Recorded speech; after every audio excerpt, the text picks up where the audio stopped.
No, I really can't complain. Wave. Everything is straight. Wave. I'm in it for keepsake.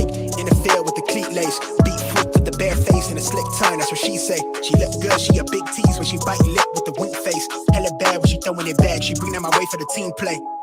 For Pete's sake, I'm above average, I padded my stats. I gotta matter what he say. I'm the 2010 young LeBron James off the backboard, type of bad boy. Hold it down for the task force. If I run his face, then you ask for it. Niggas cross need to laugh more. I keep it 100 on dashboard. The live show needed passport, cause the beat bounced to the cap torn. Feel like I live it and fast forward, but I asked for it. Misfit, got a quick lit on a crash course from the tattered garment to the tabloid. Spoke how I live it into existence. I'd be ahead of myself, but the bank account did jump up a couple figures. Feel like nobody could fuck with us. I'm a flight risk. I play among the stars in the Hollywood Hill, the space station couldn't even get in touch with me. Praise faith that I stuck with it.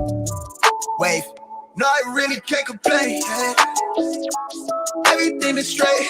I've been on the wave. But everything I say turn into the real thing. I tell her run it up, cause you know it ain't a thing. We made it out the slums, words on the page.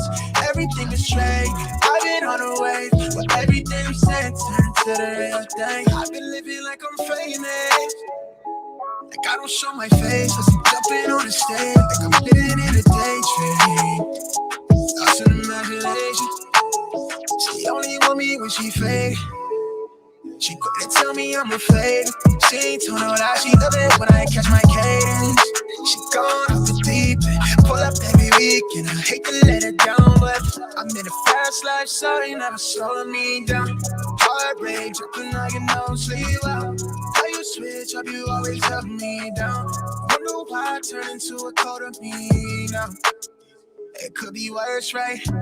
I got where I'm at without no work-life balance. You tell me that it's love, but I'm knowing that it's malice. Squad with me, God, cut us for the same fabric. No, I really can't complain. Everything is straight. I've been on the wave. But everything I say turn into the real thing. Tell them run it up, you know it ain't a thing. We made it out the slums with the words on the page. Everything is straight. I've been on the wave. But everything I'm saying turn into the real thing.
It's too early, but that's okay. My gym workout was phenomenal. Before I went home, I decided to stop over at my mother's house. I haven't seen my mother in 2 months. I know she's going to be very surprised to see me. I can't wait. What the? I couldn't believe what I was seeing. The first thing I noticed was this person's skin. What is going on? Uncomplicated, untreated skin? Who is this guy? I had to take a step back, but then I realized it was my brother. But look at his skin. Have you guys ever seen anything like that? I had to take a closer look and figure out what was going on. Best believe I crept up on him. Peep this. I'm still looking at his skin trying to figure out how did we get here. I could do nothing but shake my head. He could definitely use my help. I had to get to the bottom of this. He definitely needed some game about his skin. I'm just staring at it like looking at it. Come on, bro. I knew what to do. I had to reach in my bag and get that Tej Hanley. Uncomplicated skincare for men. Bro, this is why I'm excited to have Tej Hanley as the sponsor of today's video. They have helped me start and maintain my skincare routine by making the entire process uncomplicated. Honestly, it's the best skincare system for guys like you and me. I recommend you start with their level 1 system, which comes with all the basics. A daily face wash to get rid of the dirt and the grime on your skin, a 2 times per week exfoliating scrub to get rid of the dead skin cells, an AM moisturizer with SPF 20 because you should always be protecting your skin from the sun, and a PM moisturizer to help your skin stay hydrated and healthy throughout the night. My brother was so excited. My favorite part about Tej Hanley is that every box comes with an instruction card that tells you when to use each product, how much to use, and in what order. They really make the process of achieving and maintaining amazing skin easy. Shout out to Tej Hanley. And because Tej Hanley is sponsoring today's video, they're offering my viewers a great deal. Just click the first link in the description, and not only will you get Tej Hanley for the best possible price, but they'll also give you a free gift with your first box. Click that link and get started today for just $30. Feel the Tej. Let the Tej force be with you.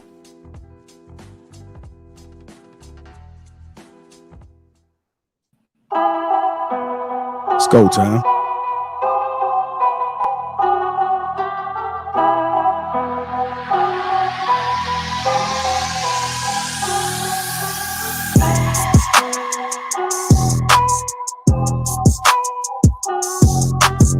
What's going on, family? Welcome to King Talk. Let me go ahead and introduce the crew. We got Humble Dash, Shannon Rawls, Luis, Sir Hale, Sean Antonio, Big Clout Jones, Eric Harrison. Got a few more other people that'll be popping up. Me, myself, and the Lapeef JR. Welcome to King Talk on the Lapeef Network. What's going on, family? What's going on? How y'all doing? Good. What's going on, homie? What up? What up? JR, salute and happy 4th to everybody. Good to see everyone. Yeah, happy 4th. Happy 4th. Happy 4th, y'all. Others as well. Thank you. yes. And Shane, you ready, man? You never seen you clap like that, man. You got the cheerleading clap going on. Yeah, almost like we at the strip club or something like that. He finally seen the one he was waiting on. All right, man. Happy 4th to everybody. Good to see everyone. Let me see what we got in the chat, man. Shout out to Arika and who else we got in there? We got too many people in there. It's 4th of July. Shout out to my Green Gang. If you want to become part of the Green Gang, click that link that's pinned to the top of the chat. Shout out to the sponsor, Tej Hanley, Uncomplicated Skincare for Men. 30% off along with a free gift. Shout out to the sponsor, Tej Hanley. Feel the Tej, as I always say. Y'all go ahead and get there. Let's get our skincare in order. Summer is here. And for some folks, you still got good weather going on all year round, along with vacation. So we want to make sure our skin is in order. Feel the Tej. Let's go ahead and hop right into it. Hit the like button. Also, make sure you subscribe to the channel. Our first topic of the night is Iman Shepherd was on the Breakfast Club, and he said, all men are supposed to explore life and do what they desire until a woman comes into that man's life and changes his desires and perceptions. So I'm going to go ahead and play this clip. We good. But it is a stereotype that all ball players cheat, though. For sure, though. Yeah, that's true. For sure, though. But that's what I'm saying. But what the world has to understand is all men, we supposed to go do whatever we supposed to do until a woman comes and changes that. That's a fact. Like, stop the acting like girls want a dude that never got a girl. That too. Nobody wants. Nobody wants. Bitches ain't want him. You feel me? You see what I'm saying? Nobody. No female wants the dude. You don't get no hoes, my nigga. I'm out. You don't get no bitches. I'm out. I'm out. You see what I'm saying? But it's like, what woman wants a dude that can walk in the party and nobody say nothing? Right. You don't want him. You want the dude that everybody's falling over, taking pictures, doing who out the bam, and nobody really know what's going on. It's a million story. Ooh, is he this? Is he that? And you know the real. So that.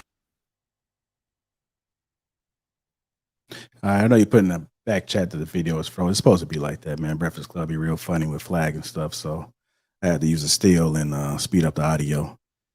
But yeah, Iman Shepherd was saying that all men are supposed to explore life and do whatever they desire until that right magical woman comes along. And then that woman is the woman that's going to change his desires and perception on life. Do you guys agree? What are your thoughts about it? He also mentioned something about no woman wants a man that a lot of other women don't, that a lot of other women desire. So basically she wants the man that most women desire as well. So let's go ahead and break that down. What are you guys' thoughts? True statement. I'm gonna go ahead and go to Sir Hill first. What are your thoughts, sir? It is definitely true. I think what he said was absolute pure facts. Even if women don't want to admit this fact, because we have a culture where you have to be good and good. I don't want nobody that nobody else wants. I want it all to myself. Women have female nature, and women want something that somebody else has, because to them that's a qualifier. It shows that he's attractive, other women want him, and it helps to qualify that man in her eyes. So that's absolutely a fact. But I think the more interesting point is that he said that men should be out doing whatever they're doing in life, and that they shouldn't be focused on settling down until a woman makes him want to, until she changes his perception. And I think that that's a really big fact, because so many men are cultured the opposite. Like we go into life looking for the woman, and we orient our entire life for that. And so consequently, most men go after women even before they understand what their purpose is, what they want out of life, what their skills and talents are. And I think that adds perspective on how men should go about it. So really appreciate what he says. The part about the women, I think that's a known fact. But I think the more intelligent part is that men should be going after something in life, and a woman should be her intention should be to change his perception if she wants a long-term relationship. I agree with that part. All right. So what if he did find his purpose early? Then should he still be doing what he desires until a woman comes along, or should he be actually looking for a woman to marry? Yeah, in that case, then if he knows his purpose, then it's going to be very easy for him to filter through the crap and know what kind of woman he's looking for. So yeah, so if he's cultured for his purpose and he knows, it's going to be easier. If a man is just figuring stuff out, he does need to figure out life a bit so that he knows what he needs in life and he doesn't waste too much time. Okay. All right. I'm with that, man. I like that shirt, brother. What are your thoughts about it? All men are supposed to explore life and do what they desire until that woman comes in to that man's life and changes his perception and desires. Well, appreciate the compliment. And I don't know if this is a sentence or a paragraph, but I'm gonna answer it anyway, right? I would say that guys always need to have a vision, and they need to have a plan, and a part of that plan needs to include a time frame in which they want to be married. Because as we know, and the information has already been shown, that a man that's married reaches his goals a lot faster than a guy that's single. As it relates to I think the statement that he made about you change your perspective or change what's going on. I don't think you should change your goals. She should be adding on to what it is that you have going on. So and I think Iman Shumpert, he also had his wife in the booth with him at the time. So I mean, they're a little bit different if you've ever followed them than most people. So for me, I would say focus on your purpose. A part of your purpose should be getting married. In every other culture, they want the guys to be married before they're 30. And as you can see in other cultures, those men that are married before they're 30, they tend to do a lot better than than us. So I'll rest there. All right, I'm gonna go to Sean Antonio. What are your thoughts, sir? All men supposed to explore life and do what they desire into that magical woman come down and sprinkle her seasoning on them. Yeah, absolutely. I think you should do that as it relates to dating, as it relates to chasing your accomplishments and your goals and building. Of course, before you meet a woman. I really do think too. I think a lot of times we meet women in the wrong way. Over the years, what I began to like, or what I began to tell my young boys, like when I got back to Chicago, I became a member of the Urban League, and they have the Metro Board, which is for the young professionals. And as we know about the Urban League, most cities have the sect that's for the young professionals. And when you're a part of things like that, you really are networking around people, and you get to see them in a different way. You get to see them in a low pressure situation where you can now build a rapport, you can vet them, and you don't have to go out trying to meet women in the club. So I would say get in the right circles, work towards your goals, and try to meet women along the way, or men or women along the way. Whatever you want to do. But yeah, I would say that I totally agree with him. The other thing, absolutely, it's been my experience that women want the guy that other women want. So you got to have some motion out here. You ain't got to be the most handsome guy. You do have to present well. You have to have a good personality. But they do want the guy that's seen to have something that other women desire. Yeah, it's facts. Facts. I'm gonna go to Clout, then Sean. Big Clout, what are your thoughts about it, sir? All right, I agree with most of it. The part that I disagree with is this idea that you should change your goals when a certain woman comes around. I think that I actually agree with what Humble Dad was saying, which is if marriage is a part of your goals, then she shouldn't be changing your goals. She should more so be adding to it. She should be aligned with your goals. So I think that by following and pursuing your goals, first, it will reveal the woman who will be most likely be an asset to what it is you're trying to achieve. And I feel like that's the best route to go about it. But I don't think that that woman should change your goals or inspire you to be different. I feel as though she should reinforce what it is that you're trying to do already. Okay. All right, Shan, what are your thoughts about it, sir?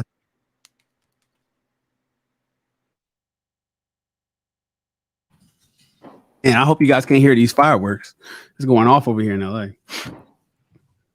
Are you sure I those like are gunshots? Huh? I listen, I like Iman Shumpert. I like what he says. I like his message. I've worked with his wife. But I am with Humble Dad and Clout. I don't agree with what Sir Hill is saying. So the thing is, there's three things. Hey, Shan, you freezing up, brother. Hold on, Shan, can you hear me? He's good on my end. He good on our end. Yeah, he good for me. All right, this must be me. Go ahead, Shan, my bad. All right, so there's three things that's discussed here, and he kind of like conflated some of it. So one, he says the desire thing. Women want men. I agree with that. We talk about it all the time. Women want men that other women want, period. Women want men that other women want. The validation that Sir Hale talked about is spot on. That's absolute. But that question is not what's going across the marquee at the bottom of the screen. The question that's going across the marquee at the bottom of the screen is men should explore life and do what they desire. Well, that's two things.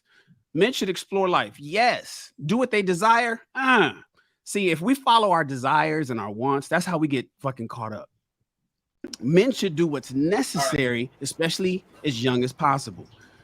I did what I desired in my 20s, and I hate that I did that because I missed out on so many opportunities doing what made me feel good, doing what was fun, partying. I joined the Army at 19. I was out by 24 of active duty, came back home and street racing. I was building cars and going to college and smashing chicks. I was having fun. That's what I desired at the time.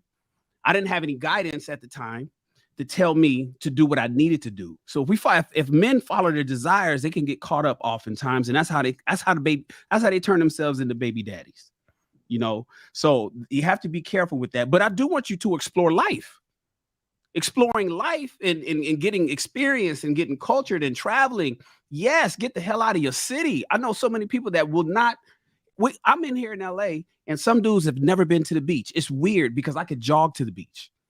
I could jog to the Pacific Ocean from the inner city. There's some guys that just never been there. Gentlemen, explore life. When they talk about the passport bros, get a passport just to travel. Even if you don't want to go out there to find a wife and find a life, go explore and get out of your city. It's super important. I want men to explore life. I don't necessarily want them to follow their desires because they might get caught up in the part that I do not agree with. Absolutely, is when a woman comes into that man's life, that's when he changes his desires and perceptions. No, hell no. You're supposed to have that already established. In fact, Iman, he was drafted in 2011. He married Tiana in 2016, but he didn't retire till 2021. He continued he knew what he was doing. He didn't change his desires when a woman came into his life. I'm not even counting the dating part. I don't know how long he dated her before he married her in 16, but you know, he was in the league for 5 years, and he did another 5 years after that, and that didn't change for him. So I'm not sure. See, sometimes when you get married, you start saying stuff because your woman right there, and it sounds good, feels good. It keeps, you know, harmonious, domestic harmony at home.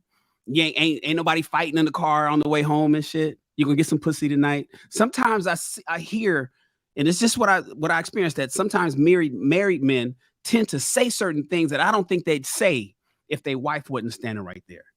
To have a man change his desires when the woman comes into his life, even if she becomes a focus, absolutely not. Fellas, do not change your desires. One, as Humble Dad said, you're supposed to have a plan already in place anyway. You're supposed to already have the vision. You've been had the vision. Now you got the plan and you're executing it.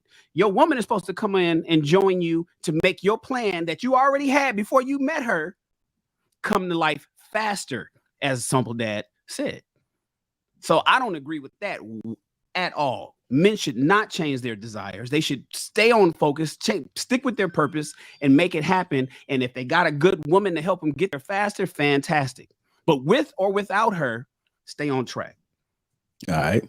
Brother Luis, what are your thoughts, sir? Man, that was an interesting take. I really do resonate with Sir Hale, but what Shane said towards the end made me kind of change my mind a little bit. But this is the reason why. And I think that this might have been overlooked. Unfortunately, you know, at the bottom it says, you know, until a woman comes into a man's life and changes his desires and perceptions. I think that's speaking more volumes about his desires and perceptions for relationships or marriage. I don't think it's changing his entire direction and trajectory of his life. If he already has a plan in motion, a goal, and certain things, what he's looking for that out of that partner is for her to add value to his life. Not take away, but rather add. And sort of when I reread that again and I look back at the interview, you know, I'm thinking about change his desires about relationships. Because if not, why would he already be single? You know what I'm saying? Why would we be out here? If he's already doing it, you know what I'm saying? I think it's more pursuit of that. And as far as the desire aspect, I don't know. I think I have a little bit of pushback on you, Shane. I think certain men need to burn their desires, certain desires, and not allow their desires to burn them. We all remember the time when we all had the fly car with the fly rims, you know what I'm saying, decked out or whatever. That's what you wanted at that moment. You got that out of your system. You burned that desire. And now you don't have it. You don't even know where that car is today. It's probably sitting in some garage. It's probably sitting in some car garage or chop shop somewhere, right? Like you wanted that chain and you got a rope chain when you were like 22 years old. You didn't know, but it was like the cool thing to have. You just had to have it. And you went out of your way. You saved your money. You had it. Some time went by. It went away. Desires are going to come and go. But as far as your plan, your vision, You know what I'm saying? That will never change. But I think momentarily desires are always going to burn up. And you have to burn them, you know what I'm saying, and get out of those tendencies, because you don't want to carry those tendencies into a situation like a long-term relationship or marriage, because those bad habits and those bad tendencies are what's going to end up burning you. So, you know, burn your desires. Don't allow your desires to burn you. How you? All right. Go ahead, Big Clout. What are your thoughts, sir? I think I gave my thoughts. Cloud went already. Okay. He answered. Okay. All right. I thought Eric, I want to hear what Eric has to to say. Go ahead, Eric. Okay, question time. How many of you guys sold your wild oats when you was young and burned your desires? Hands up. Show of hands. I don't know. They didn't burn away from me, Eric. They still raging like a fire. That's the trick. Because I just really want to take it to a real place. You know what I'm saying? Because it's nice that we're really kind of, you know, talking all this, and it's beautiful that all the, you know, eloquent things that you brothers are saying. But let's just be real, man. The percentage of men that are going to do that and exercise their desires and do what they do, whether they're black, white, Chinese, or whatever. Look, let me tell y'all something, man. In this generation now that we're speaking to now, the younger generation, let's be real. Shan, you already know, you in Cali, so you seeing it all. Man, it's tough out here. So do I agree with it? In a sense, I do. I do agree with young men being able to do that. This is why. Because most times I have seen men take those desires into their marriage, thinking that because men tend to get to a certain age and think that by this age, I'm supposed to be married. At this age, I'm supposed to have my house. At this age, I'm supposed to have the 2.5 kids, the car, the picket fence, and all this stuff, but they have not dealt with all the other stuff. Now, maybe if you have those desires, you can deal with them in another way, whether it's therapy and all this stuff. I don't know. But what I'm seeing is if you have not exercised that out of your system and you did nothing about it, it's coming into your marriage most times, man. So you got to deal with it some way, somehow.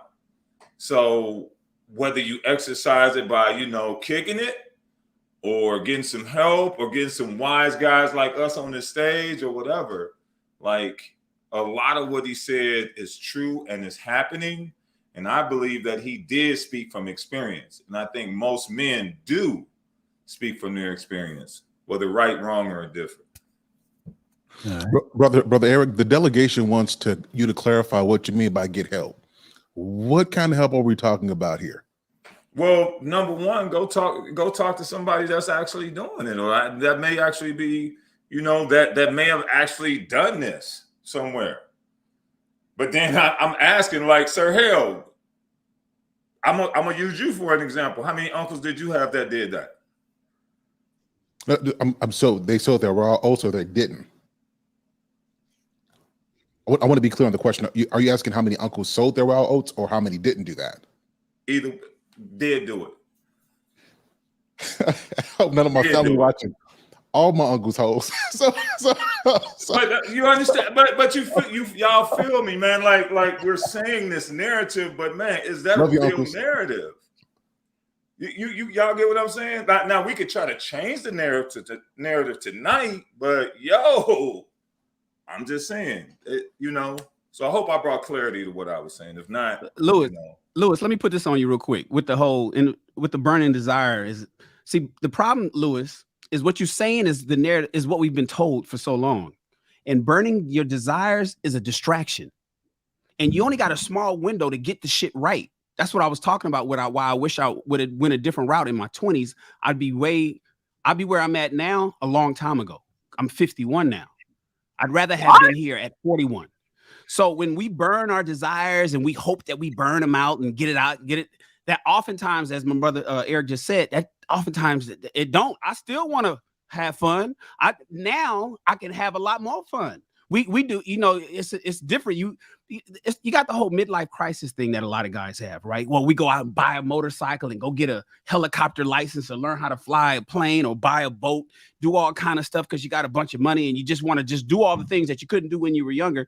My thing is, when you burning those desires, trying to get it out of your system, as you looked at it, Lewis, it's distracting to get to men where they need to be. And then by the time they're ready to get shit started, they're 35 years old. Now they're saying, okay, what I'm gonna do now? I done partied all fucking my 20s. I smashed a bunch of chicks. I had a lot of fun. I went to college. I got my degree. And now I'm ready to get started. And now at 35, you're trying to figure that. Now you got dudes getting truckers licenses at 40. When he could have got that license at 20 years ago and had a whole fleet. I want men to be more stoic. I want them to burn their desires at my age. Don't burn them at 25. At 25, I need some discipline. We need to switch the message up of get it out your system. No, suppress it in your system. Get your shit together because this economy in America is tough. Once you get that together, bruh, you'll be able to burn your desires until you 70, 80, 90 years old. That's the message that I think that we should switch up on, Lewis. All right. Go ahead, Sean. Shan, what if you were able to do those simultaneously, though? Then you're an exceptional individual. Yeah. And there are men that can do that. Yeah. There are, I mean, come on, we can name them, we can rattle off. There are. That ain't gonna happen. It's just, that's the thing. I'm looking at, there's possibility. It's not the norm. It's not the norm. Yeah, the possibility of it is there. The probability on our young brother, Sean, and you work with these young brothers, is, hey man, focus. Yeah, I get that. All right. Let me go to Trev. Spool, you want to get in on this one or the next one? No, I'm good. I was able to tap in while I was setting up. Appreciate you. I feel like the biggest mistake we can make is to try to one size fits all. That all thing really kills it for me because we're all going to have different maturity levels, right? We do understand as men that your 20-year-old self is not going to look for the same things in a woman that you would look for in your 30-year-old self and your 40-year-old self.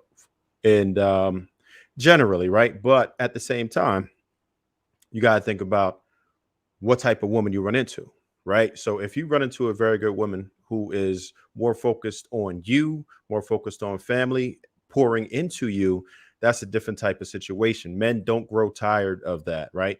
So if you have somebody who's really holding it down and focused on your well-being, if you are fortunate enough to find, and it's tough today trying to do that, right? But if you are fortunate enough to find one of those type of women that will really pour into you, I think you could do a lot better. So let's take an example like LeBron James, right? I think he got it right in this particular situation. You don't hear no nonsense about Savannah. You don't hear her saying nothing crazy like Steph Curry's wife. She still look good at her age, right? So I'm pretty sure if he had to do it all over again, he would have did the same thing and got that same woman and been cool with it, right? But we're not all going to be that fortunate. We're going to run into a lot of these scallywags. You got your Jezebels out here, and the ratio of them is getting worse and worse as the generations go down. So you just have to be very selective. I say that you do what you want to do as a man until you don't look for women, right? You don't search for any particular type of woman. You just do what you do. You stay on your grind, stay on your purpose, laser focused, right? But if you run into one that's willing to pour into you and has those qualities that you need, then you need to latch on to that because it's not a lot of them out here, in my opinion. All right. So I wanted to add, Shan, we disagreed fundamentally. We disagree fundamentally, but I think the difference is, I think there's a concept of getting the wild oats out. If I could go back and talk to some of the elders that I talked to, I would be upset with them. The whole concept of sowing the wild oats is if you sow and then you're gonna be done with it. You don't get rid of it. As a matter of fact, the older I get, like I'm gonna be on. So this King Talk, we can be real. My wife is watching this right now. Wife, do something different. So I thought that getting married at 19 years old.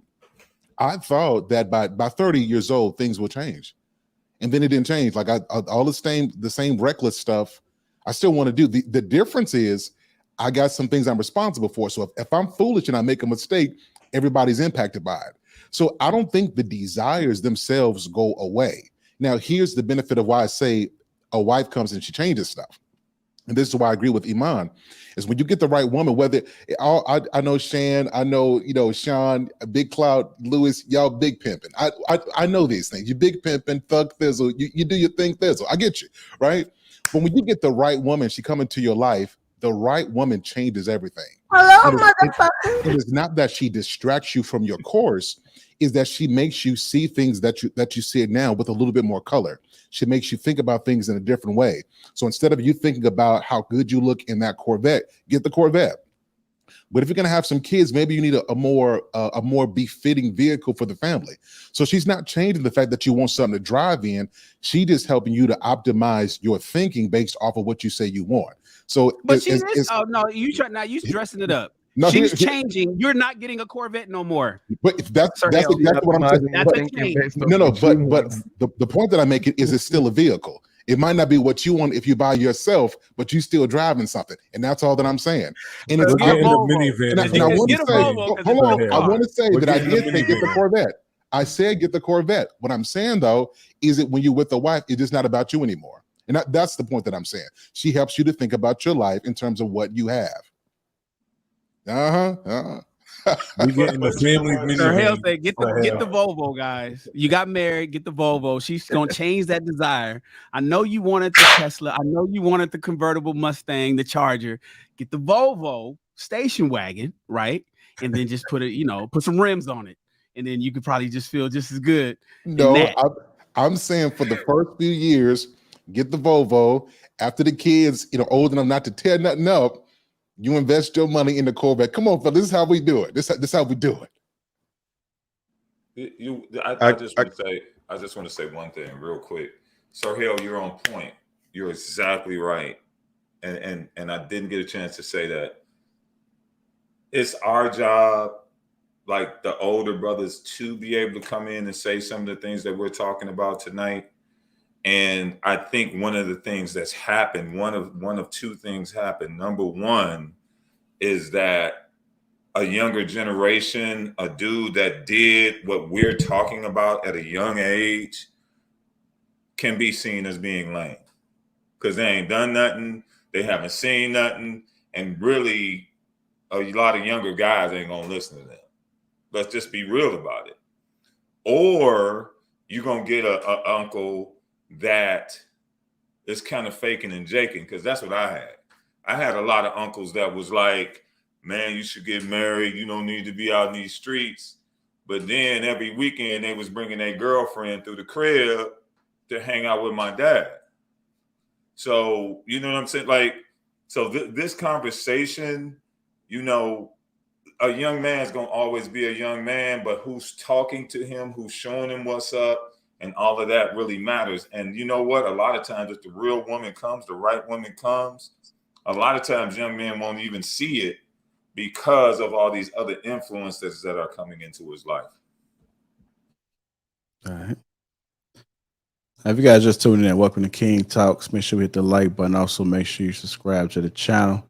The Real Precious, thank you for dropping everybody's social handles in the chat. Y'all make sure y'all follow everybody on the panel, on the IG and YouTube pages. All the men on the panel are doing great things. So let's make sure we support each other.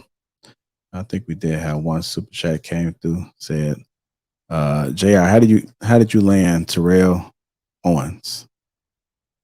I think you're talking about you, with that. No, not you. He can't do it. No, he's talking about Sir Hale. I know. I was just being. I was just trying to take the pressure off Sir Hale, man. Go ahead. I thought you were saying. I just wonder if that person is white, because I get that a lot from white people. Like, black folks, you ought to know better. I just wonder who said that. There's something I do want to say real quick, and I think we did an excellent job of going round by and giving everybody's perspective, especially from the more older seasoned gentlemen on the panel and the younger perspective. I think that we're in such an age today that is a complete behemoth of social influence. It is very difficult not to attempt to go after your desires if you are a young person, 16 to 18, without no guidance, without no mentorship, no safety rails on the side, training wheels to ensure that you don't try to indulge in all these endless desires that are out there that sometimes even surpass what is even on the surface of our phone. Access is so readily available, and I think that is the bigger issue that we're trying to fight. We're trying to remove the access out of the hands of young people who have a desire for certain things in their life, and things are just one click away, one Uber drive away, right? And sort of how do you contend with that when you don't have enough people interjecting in these young people's lives at a certain point to kind of add those safety guardrails to ensure, because we know a lot of them have to go through the struggles before they self-improve. A lot of them are going to crash out before they pick themselves up and try to start over again. You know what I'm saying? I just think that right now in this specific time and moment that we have a lot of challenges to try to keep young men focused. But the challenge is that there's no fathers in the home, right? So the father should be the most influential individual that these young men encounter. And so what we're doing is we're trying to be a bridge to these young men because they don't have a father figure that can talk to them about these things. So they've already attached themselves most times to the entertainers and those people that are in high positions that we don't necessarily garner. And so I can just remember, like, as a teacher, them seeing me as somebody that's a man that's black that's teaching, right, and teaching math. That was something very different and very new to them. That I used that as an opportunity to not just teach math, but also teach life, because most of my students didn't have a father figure, right? And so every student is not doesn't have that opportunity. So I would say that going forward, I think the single mothers that don't have a really good relationship with their baby's father, that they need to do a better job of finding mentorships that can get them early. That's just my thoughts. I wanted to add to this. Now, this is some real stuff. So as a man who got married at 19 years old, I got disrespected a lot by men, particularly older men. And I'm going to tell you why. The first thing that I would hear is, you ain't got no experience. You ain't never done nothing. You don't know what it's like to be out there. So it's kind of conflicting. And I'll be honest with you, like, some of the conflicts that I've had in my life have been because I'm in a domain where there is dominated by older men in business and life and what I do. But the experience in terms of me running through people, I just don't have that. I got married at 19 years old. So I've noticed, though, that while we preach to young men, we want you guys to be as disciplined and as focused as possible. We say that in theory, but in practice, we don't respect men like that. Typically, we respect men who got bodies, who ran the streets, who've got something that we deem as masculine. So I think that now, if we're going to preach that we want men to be disciplined and we want them to focus on their purpose, we don't want them to spend their time exercising their sexual desires. Because when we're talking about desires, that sexual part, especially you 15 and up, that's like, I mean, you'd be ready to hump anything, anything, right? So we're talking about that. If we're going to teach men or train men or suggest to men to focus on your purpose, on your goals, on your ethics, on business, so on and so forth, then we also have to respect men like that, because men are looking at that as well. So you can tell me to be something, but if when I see you interacting with a man who's done that and he doesn't get the same respect, and I'm talking about the real respect, like when you look at him, you deem him as a man that's qualified to be respected and heard. We got to talk about it, but then they got to see us respecting men in that manner as well. And I'm saying this because it's something that I heard all of my life. And I didn't get that respect until later on in life, when people are like, you know what, I'm glad you did what you did. And I respect the husband and father that you are. So, Sir Hill, that's the failure of my generation, though. And that's the narrative change that we're having right now. You're right. You're right. Me, all my homies, everybody that's 50. I graduated high school in '89. So I'm your fathers are my homies. And then even the OGs that we grant, see, it was corny that if you didn't gang bang, you don't bang. If you don't do the, the squares. I mean, they kind of protected a couple squares, but they really was recruiting niggas to just be degenerates just like them. That is not anymore. And that's what we're trying to change. So you're right. Absolutely. We didn't respect. You was a square, you was corny. But man, go smash them hoes. Man, let's go bend some corners, let's do a road trip, fuck a bunch of bitches. No. And what the brothers is trying to do, especially right here in the manosphere, is tell, hey man, that didn't work out for us. Now that we looking at it, like, God damn, that didn't really work out.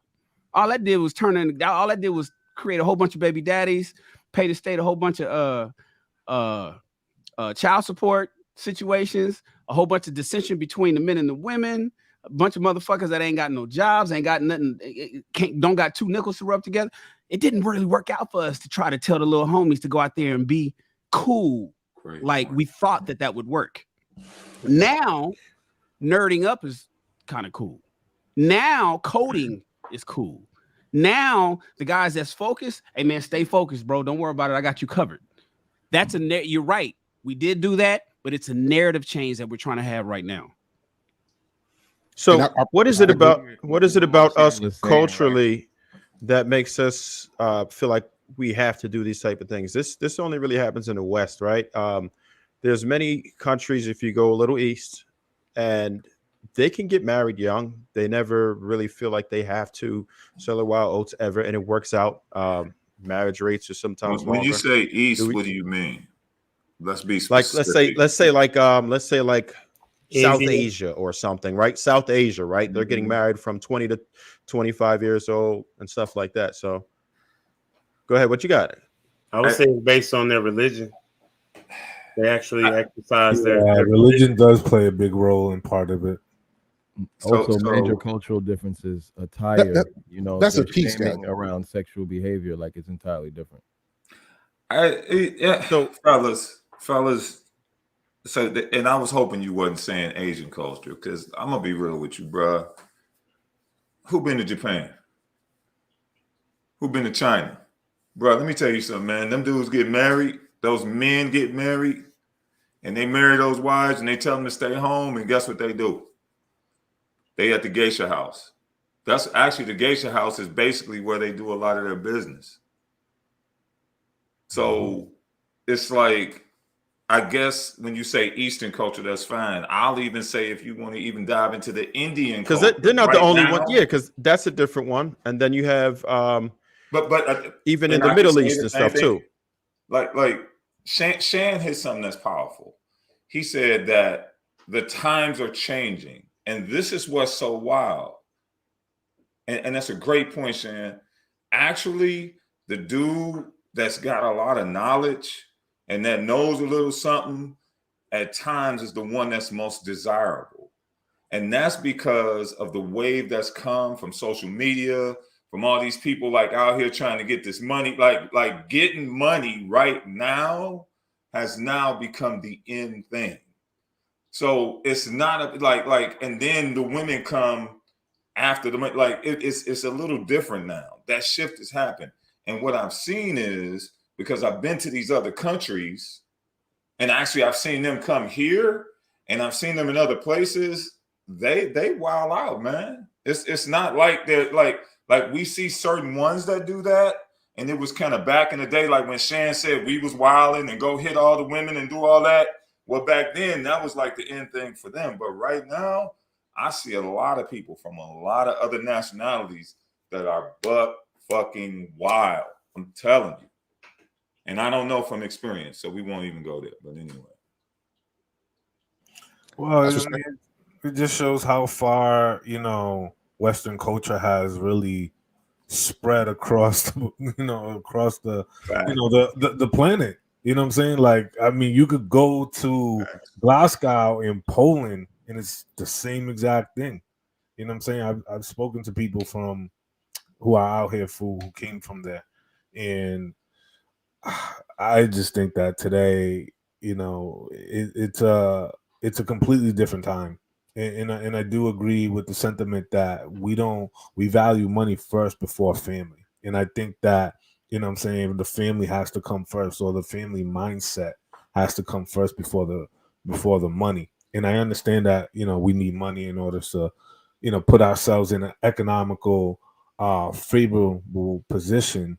But I think that there is no longer this sense of community or what that looks like. You know, I know we brought up before like the nuclear family, but let's be very honest. The nuclear family is very isolated.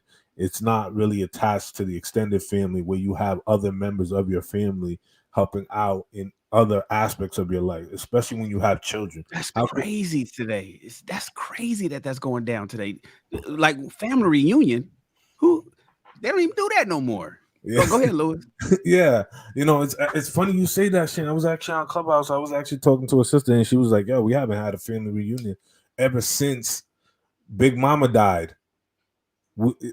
Ever since Big Mama died, you know, we haven't had a family reunion." And I asked, I was like, "Oh, how long ago was that?" She's like, "It's been 8 years." So it took one member of your family to reunite and bring everybody together. That was the glue. The matriarch. See, I disagree with that. See, this is what I've seen. Like, and I'm with you. I was up with you until that last part. I think that we say grandmamas and big mamas. Big mama was the glue. No, I think what happened was everybody loved Big Mama. So when we came for gatherings, there was no family. They were all there because of Big Mama. This is why fathers are important. A lot of mothers keep kids coming back to them. Fathers build families. There's a very big difference. So if you notice this, the reason why we cry so much about fathers, their absence, and that, you know, there aren't any families, we giving Big Mama too much credit. Thank God she was there. But what we were really missing, Big Mama wasn't the glue. She was the person where we all loved, and we all had a central reason to be together. But there was no family. That's why when Big Mama left, it looked like it was dispersed. It was never together. This is why, if you look at when grandfathers were there, we had family. We have people talking to each other. We have people working together. We have people planning together, because women keep people loving them. Fathers are the ones who build families. And I think we got to give that credit back to the men who deserve it. Yo, Sir Hill, real talk. Now I have a personal story that really goes with that, because every summer when I was in Chicago, because my mom was a single mom, so every summer in Chicago, I would always go to Mississippi to stay with my my grandmother and grandfather, and my father really wasn't around. But being around my grandfather, which is to your point, was the thing that made me want to have a family. Now, when I was younger and coming up younger, that was something that I actually desired and wanted. I was actually working towards it, went to school thinking about it, all kinds of stuff. But then it was like maybe senior year and different things like that. It's like, and I wasn't around him as much. And remember when I mentioned those uncles, those crazy uncles of mine, and the ones that would sneak me a drink or sneak me some weed, or you know what I'm saying? And we'd go kick it, and then they'd be like, "Get in this car with me, boy, let's roll." And then I see some stuff they ain't had no business seeing. That's when that desire came out of me. So I heard you guys mention community. Louis, that's dope what you said about community. That's actually, to me, it should be community over culture. It should definitely be community over culture. This is why. Because community can be the dude that's next door. Community can be your uncles, all those people that could speak into your life that you're going to listen to more. But the culture today is what y'all watching me on right now. And if you look at the culture right now, looking at these phones and these screens and all this stuff, man, it's everybody going to be sowing wild oats. Ain't nobody really going to be doing what we're talking about right now. So, yeah. How many of y'all remember that scene in Minister Society when they was playing cards and he was a little boy watching the uncle? He shot him because he owed him some money. Did y'all all grow up and have it like that? You just looking and seeing your uncles and calling you, "Come here, boy." And your pops is playing dominoes. Like, when's the last time you played dominoes? When the last time y'all motherfuckers played spades and had 7 books? I don't remember the last time I played spades, man. But I hear what you guys are saying, Louis. Yeah, I You played saying domino recently. Spades. That's was what just last keep playing. Keep Last playing poker nights, dominoes, spades. Keep getting with people as often as you can. But I was thinking about what Sir Hale said, Lewis. You're saying when grandma died, everybody dispersed, then it wasn't really a family. That's really what Sir Hale is saying. If it was really a family when grandma was here, then it should be a family after she's gone. If it's not a family when she's gone, then was she really the glue? Or was it really even a family? But well, go ahead, JR. Let me ask you, gentlemen. One, I want to ask this last question, and I'll land. A lot of you reunite with your loved ones, family, etc. during the holiday seasons, whether it's Thanksgiving, New Year's. Used to. Are you asking us, or because that's what I'm saying? Because now we just go to Facebook. Are any of you currently doing that as is? You know what I'm saying? Okay. Yeah. I'm sorry. What was the question again? What are we doing? So I asked the question: are any of you uniting around the holidays for Thanksgiving, Christmas, New Year's? And it doesn't have to be everybody there, but yes, whoever could come, whoever's there, whether it's a group of 10, 12, 15, maybe 8. You know what I'm saying? Some years are very small and intimate. I'm just curious to ask that question, and I want to ask a follow-up question behind that. Yeah, so I'll say yeah. My family does. Okay. So it's two reasons. So one, I've got an extended family where like we all over the place, all over the country. And so when we can't get together, absolutely. But it's difficult. Members of your family get older. We got children. We got a life.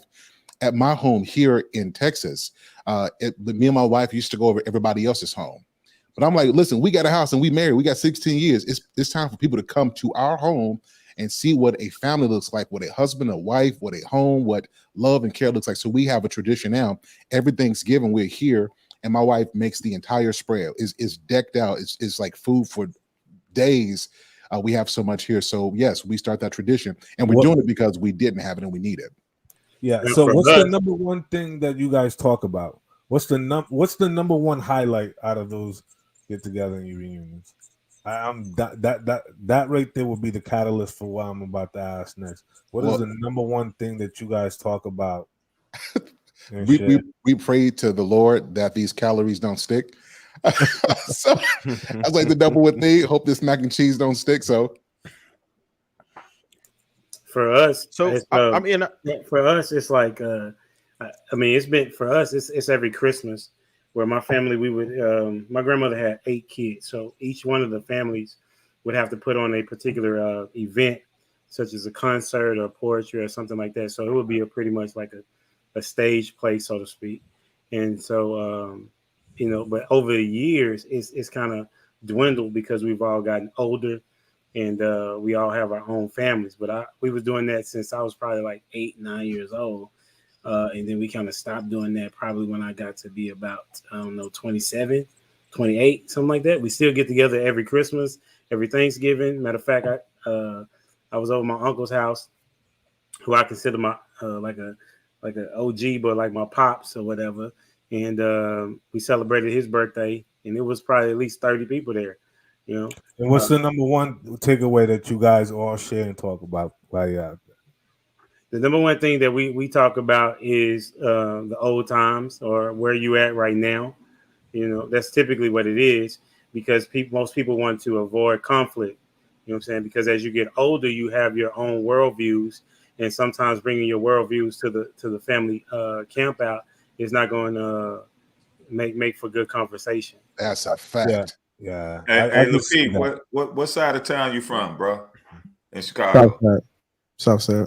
So when you went to your family gatherings, did you have the crazy uncles that got into it sometimes and they was tipping a little bit? Or, did you have like all these kumbaya, we gonna eat and kick it? Because like some of my family gatherings was like, like when grandma like went to bed, like people kind of still stayed around. And I'm not trying to be devil's advocate, but I'm just being real. Like, and then that's when the nasty come out. Like, yo, what's up, boy? Oh, who that girl that came over here with you today? Oh, okay. Well, so it's a balance, right? So start telling them stories and finding out grandma was a hoe. Grandma was a hoe back in 55. But come on, man, let's be real. Like they pull you to the side, like, boy, you hitting that girl over there, man. Tell you what to do. You need a rubber. You know what I'm saying? Like, how many uncles gave y'all rubbers? Like, let's be real. Like come on, man. Let's stop capping. They had those type of Like, uncles. let's be Well, real. They had those type of. But we reason do why- need that uncle. One uncle to be like, bro, don't be telling them that. Like, bro, go over there, do what you're supposed to do. Get your ass over there, go to school. You know what I'm saying? Like, we need that uncle. Because it sounds like that's the main thread that we're talking about. Like, we need dudes hollering at dudes to say, you don't need to go through your desires like this says, and you know you need to be going after like the thing that's gonna set you up, because I effed up. Like, I'm struggling right now because of that. Oh, I struggle because of that. And I don't think there's enough of that. Yeah, those conversations are much needed. And, you know, where I was trying to make the connection is what are the value conversations that are happening? So let's say, for example, hypothetically, we're all family here. We're sitting around, it's the holidays and etc. And then once the women go off and we sit amongst ourselves as men, I go over to Sahel and I say, Sahel, what are you currently working on right now? What do you have going on? You know, man, we talking about women. Like, you know, as soon as the ladies leave, we talking about women. Yeah. All right. All right, so we got to transition to the next topic. You guys just tuning in. Welcome to King Talk. Hit that like button. Also, make sure you subscribe to the channel. Yeah, one super chat come through that says salute to the Kings. Damn, I should have delayed. Salute to the Kings. Had to pull up and show some support. Trucker G Dub, $10. Appreciate you, sir. Thank you for your contribution. Time to move on to our next topic. Hit that like button. Also, make sure you subscribe to the channel, family. Here we go. There's nothing greater than to have a strong, beautiful, smart woman by your side. Let me go ahead and play this clip. Beating you down, if your lady is beating you down and ripping masculinity from you, if your wife is constantly haggling you, breaking you down, making fun of you, ripping away any type of leadership skills that you have, you need to get rid of that bitch. He's I'm back on cam, sir. Hell, he's a little harsh, but he said there's nothing greater than to have a strong, beautiful, smart woman by your side. And he says if you're married, if she's doing these things, you need to get rid of her, even if you're married. So Hale went off camera to tell his wife, he's like, he doesn't mean that, honey. This is just off stage. I'm gonna go ahead. I'm gonna play it one more time. Maybe just play it one more time just so we can give a little bit of Here we go, y'all. If your wife is beating you down, if your lady is beating you down and ripping masculinity from you, if your wife is constantly haggling you, breaking you down, making fun of you, ripping away any type of leadership skills that you have, you need to get rid of that bitch.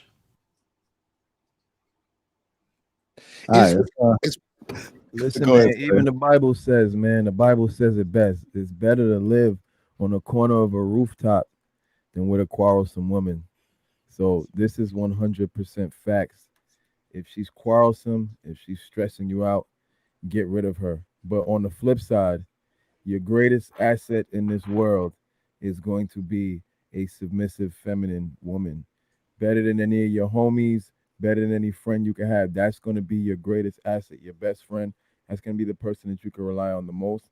That's going to be the person who's going to actually give a fuck about what you're going through.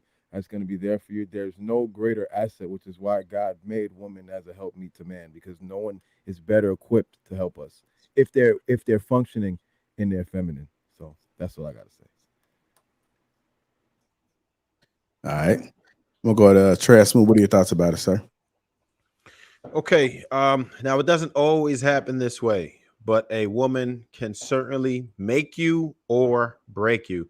And when you have that type of negativity, you can't have peace, possibly. When you go home, it's supposed to be your oasis. Your woman should be ready to accommodate you, serve you, and pour into you. Like I said earlier, I could never, ever come home to somebody that's nagging at me, that's constantly putting negativity into my life. Who the hell wants to deal with that? Like, you got enough stress in the daytime as it is. You are here grinding. You trying to get it together. You working to support the family and provide for the family. You come back. You don't want no nonsense like that. You can't listen to a woman degrading you or berating you, talking down to you. Like, I strongly agree. Get rid of her, because, and I don't care what it is. I would suggest, even if you feel like you're financially bonded to a woman, cut your losses, cut them quickly, because it's not worth your peace of mind. No matter what, you could rebuild as a man. We know how to rebuild. We could start from scratch if we had to. We would hate to, but you'd find it a lot easier than trying to manage. And it's like being imprisoned if you're with a woman like that. I could never, ever live like that. And I would suggest to any man that ever has a woman less like that to get the hell out of here. Just leave. I don't care what you lose, just get out of there. Do what you got to do. And I understand the aspect of, you may not want to leave your kids and stuff like that. But at the end of the day, I think it's even worse to be around your children when it's that dysfunctional in the first place. If she's got that type of energy towards you, and she's showing her children how to disrespect a man, like, get him out of here. All right. Go ahead, Sam. Let me go. So I'm gonna skip what he's talking about get rid of your wife and all that. I like what you wrote on the marquee going across it. There's nothing greater than to have a strong, beautiful, and smart woman. I'm thinking for the last 2 minutes, I've been thinking, what have I ever owned since age 16 till now that would be better than what you described that's going across the bottom of the screen? I can't imagine anything. There's no car, there's no house, there's no electronics, there's no jewelry, there's no property, there's no trips, there's nothing that I can imagine in my human Homo sapien existence that would be better than what you described. Now, what I would like to swap out is the word strong. I don't need a woman that's strong. I'll be the strength in the relationship. I like to swap that. If you hopefully the delegation will allow me to swap the word strong with submissive. Interchangeable with cooperative. I don't need her to be strong. I'm strong. I'll be strong enough for the both of us, but I do need her to be submissive, cooperative, beautiful, and smart. If I had a submissive / cooperative, beautiful, and smart woman, I cannot think of anything on planet Earth that would be better than that. Now, why that's not happening, that's a different conversation, but I just want to throw that out there. All right, let me go to Sean. What are your thoughts about it, sir? I think all the gentlemen said some really good things. I like how Shan swapped out the words. I would make mine supportive and ambitious if I swapped out a couple of words. But to be honest, just to take a kind of different angle on it, I really don't think it's about him getting rid of the woman. I think it's about the fact that he allowed that situation to occur. You let it get to that point. So why are we trying to triage the situation on the back end when he should have done that on the front end? So he can get rid of the woman, but if he's not built a certain way, you can replace her with 10 more women and he's still going to end up in the same situation. I think this is a him thing. You feel me? And I'm assuming most of the guys on this panel wouldn't allow themselves to be in that position. Pause. Well, no, not everybody. I'm a fuck up like that, Sean. My good woman detector is not all. It needs to be recalibrated. I feel you. I see. Sometimes they come in as a Trojan horse too. Don't forget about the Trojan horse women. They come in one way and then it's surprise. All right, go ahead, Humble Dad. What are your thoughts about it? It's true. I mean, I definitely would like to switch out the words to strong. I mean, there's no reason for her to be strong. I mean, the Bible says she's the weaker vessel for a particular reason and purpose, right? And I'm with Shannon. I'm thinking about the same thing. Like, what have I had that's better than a submissive, beautiful, smart woman, right? I've had one before, and I'm fortunate enough to have another one, right? And so my day goes different because it's with her. You know what I'm saying? I'm able to plan and line things up in a way that, as before, even though I had a plan, my structure was out of place. You know what I'm saying? To a degree. And she came in and she's a mother to my kids, which allows me to focus more on the other parts of the skill set that I have, right? So guys in my opinion, need to try to find that early. You know, I know other guys disagree, But if we're saying that you can reach your destination sooner with a woman such as this, then why wait if you find her? You know what I'm saying? If you have your mission, you have your vision, and you have a plan on reaching those things, then bringing in a beautiful woman that's intelligent too, that means that that's two, because you know two heads are better than one. And then when your sidekick is pretty dope at being able to ascertain what your goals are and able to say, okay, say, babe, I don't know about that particular part, but like this part makes a little bit more sense to me. And then you as a leader say, you know what? Okay, what I was thinking don't make sense, but what you're saying is better than what I'm thinking. Okay, let's go with that, right? So absolutely, man. Like if you have a dope chick on your side, there's no way to stop you. I mean, the stats even show it, right? I mean, Shannon can probably speak to it more than I can. The high earning man typically is married to a dope chick. Is one that's smart and beautiful and intelligent. You know what I'm saying? And so if he doesn't do that, then that's when his demise comes down. I mean, you can look at that from the biblical perspective as Samson. He just looked at the beauty.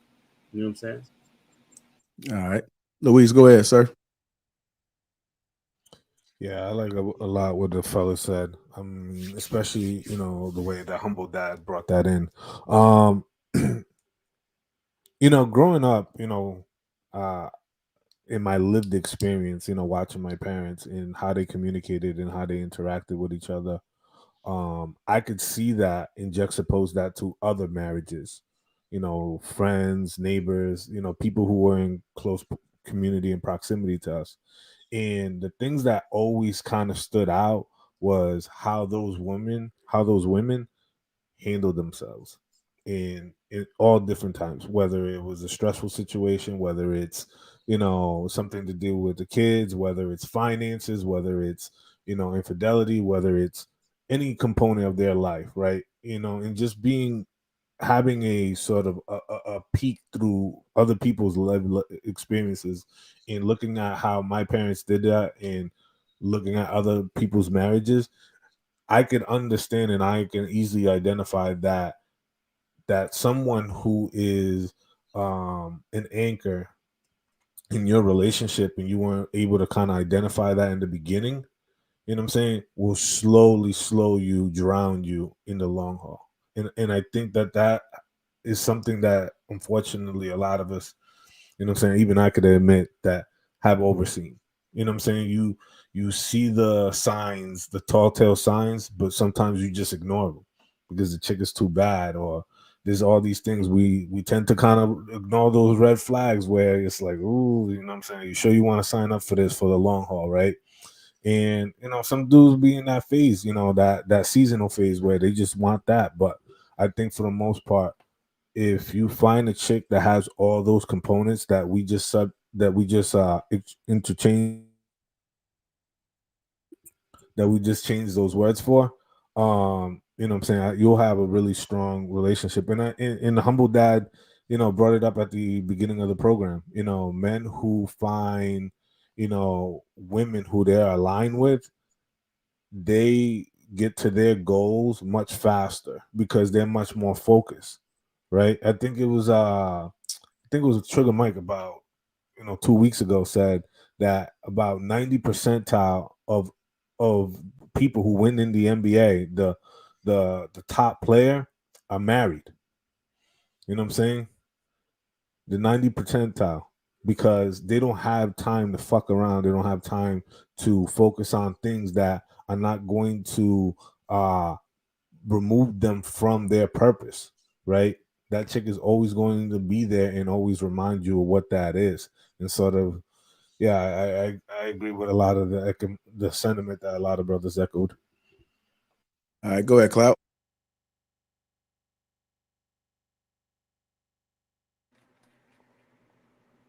All right. No, I already said I came in the beginning when I said I definitely think that there's no greater asset on your side than a beautiful, smart, all of those things. Oh, one thing I did want to push back against, though, I noticed that a lot of the gentlemen kind of push back against the strong thing a little bit, because I know strong is sometimes looked at like, oh, you don't got to be strong, I'm strong. But I'm gonna just say from experience, just like it's great to have a woman that's strong too. You know what I'm saying? Like Like even in the Bible, when it talks about a virtuous woman, it says she girds her arms with strength.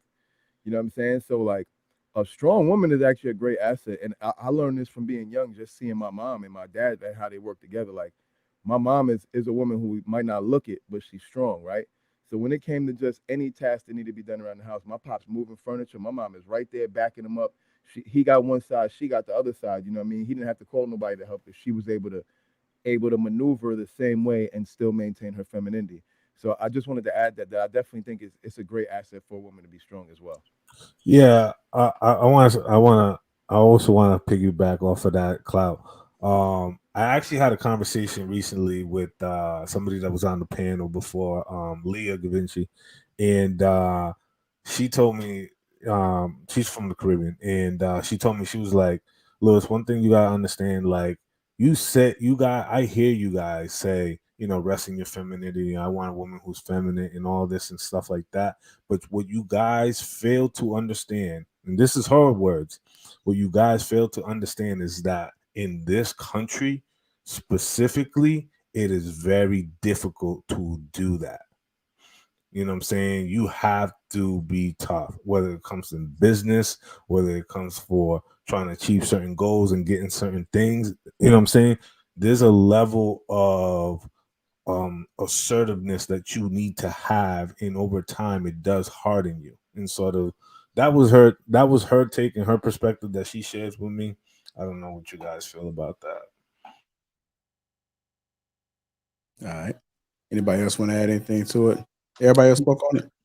Yes, so I do want to add something too. So to the clip, number one, the brother looked like he was going through something. So I hope that we can recommend my brother some counseling services, because he was definitely going through something in his life. But I do think that he spoke to an issue, and I think we start at relationships, like, my romantic person. This is why it's so important for us to speak to mothers and for mothers to hear content like this. I know this is King Talk, but it's important for women to hear conversations like this, because a lot of times boys grow up to be men who pick women who do these things because his threshold for tolerating crap comes from what he's experienced with his mom oftentimes. If you trace back men who are in some of the worst relationships, and this is not all on his mother, but the closer the female influences are in his life, if you start to look at his most important relationships, it's going to mimic that in some way or other. So it's important for mothers, for sisters, for women on here who have men in your life. You should not be yelling at your brother. You should not be yelling at your sons. Matter of fact, mothers, let me take this a step further. Your kids should see you speaking with the utmost respect to your man at all times. It should never be where you guys have a problem that it bleeds out of the bedroom into their ears, and now the kids got to pick between who they want to take sides with. It should be respect at all time. Old school women will be so, it'll be so interesting. Like, and I'm gonna say this, and you guys hear what I'm saying. There was women who were going through like abuse. You wouldn't have known it though, because they kept stuff to themselves. I'm not saying it was right, but what they were trying to do was protect the kids from being involved in adult level information that they didn't have any experience to understand. I think that we have to get back, and certainly I'm not advocating abuse. You guys know that's not what I'm doing. I'm just saying kids need to be able to be kids, and they need to be able to see adult women respect a man. Boys need to receive that, because we are inadvertently teaching them what to expect from their women. So mothers, hear that. The other part of this is when a man has that training, he's not going to put up with the woman who's putting him down, right? He doesn't have the bandwidth for that. He's not built for that. I think a lot of these toxic men are with toxic women because they're trying to fix in their girlfriends what's broken with their mothers. And I think that with some therapy and some coaching, if they can fix that part with their mama, then the issue that they're seeing with their wives and girlfriends won't even exist, because the girlfriend is really a mirror of an issue that stemmed way before her, right? So that's what I believe. And then to the thing that's scrolling on the bottom, facts. Anybody else want to add anything else before we transition? I was just going to add one thing. Sir Hill, you're exactly right about the moms, but also that brother looked a little older. So it's not only about the moms, but it's just previous relationships. I think sometimes when the relationships burn us, and that's where that vitriol came with, get rid of the bitch, all that. Like a lot of times what happens, and this has happened with me, I'll bring something from a previous relationship where I'm like, man, I really didn't dig that, or that rubbed me the wrong way. And then if there's anything that other person that you're with right now, if they do anything close to that, then that's when you start to get, that type of reaction. And sometimes it may not even be as bad as you think. It could be just like, man, you've made that non-negotiable. You made that like your deal breaker. That's the thing that just cuts everything off. So, past relationships, if you've had them layered on top of each other, can have you to have that reaction too. All right. You guys just tuning in, welcome to King Talk. Hit that like button. Also, make sure you subscribe to the channel. We did a few super chats that came through. Trucker G Dub says, salute. Salute to the Kings. Had to read this one already. Andrew Dale, $5 says, I want a virtuous woman who's wise, because one can be all those attributes and still be a Jezebel. A threefold cord is not easily broken. God, me, and her. We also had Andrew Dale again, $2 says, a strong isn't combative, but submissive. That I thank the people that has contributed to the platform. Hit the like button. Also, make sure you subscribe to the channel. Now it's time to move on to our next topic of the night. What's the contradiction if he said she's virtuous? Well, tell him, humble dad. A man will reinvent himself 3 times. Here we go. Invent himself at least 3 times in his life, most likely 5. Maybe this is one of those times where you need to reinvent yourself. If you look like shit, you will think like shit. You will act like shit. If you don't take care of yourself physically, mentally, spiritually, psychologically, emotionally, you will 100% fail. Let's go ahead and dive into it. He says a man will reinvent himself at least 3 times. You guys agree with that? I'm gonna go ahead and go to Sean first. What are your thoughts? Absolutely, man. I've seen so many different versions of myself. From the teenage years, from the early teenage years. When you're innocent to, when you maybe start to date women, to when you may start to make bad decisions, to the college years, to post-college years, to before I had a baby, and after my child was born, to if you get married and maybe you get divorced. You just see so many different versions of yourself. Not to mention when a loved one dies, like my mom dying. So many things have happened in life that have forced me to become different versions of myself. Not always better, sometimes just different. And sometimes you just end up in that place where you're just different, based upon life. So I totally agree, just from myself. And I think it's absolutely needed. If you are the same person you were 20 years ago, you're probably not the best version of yourself.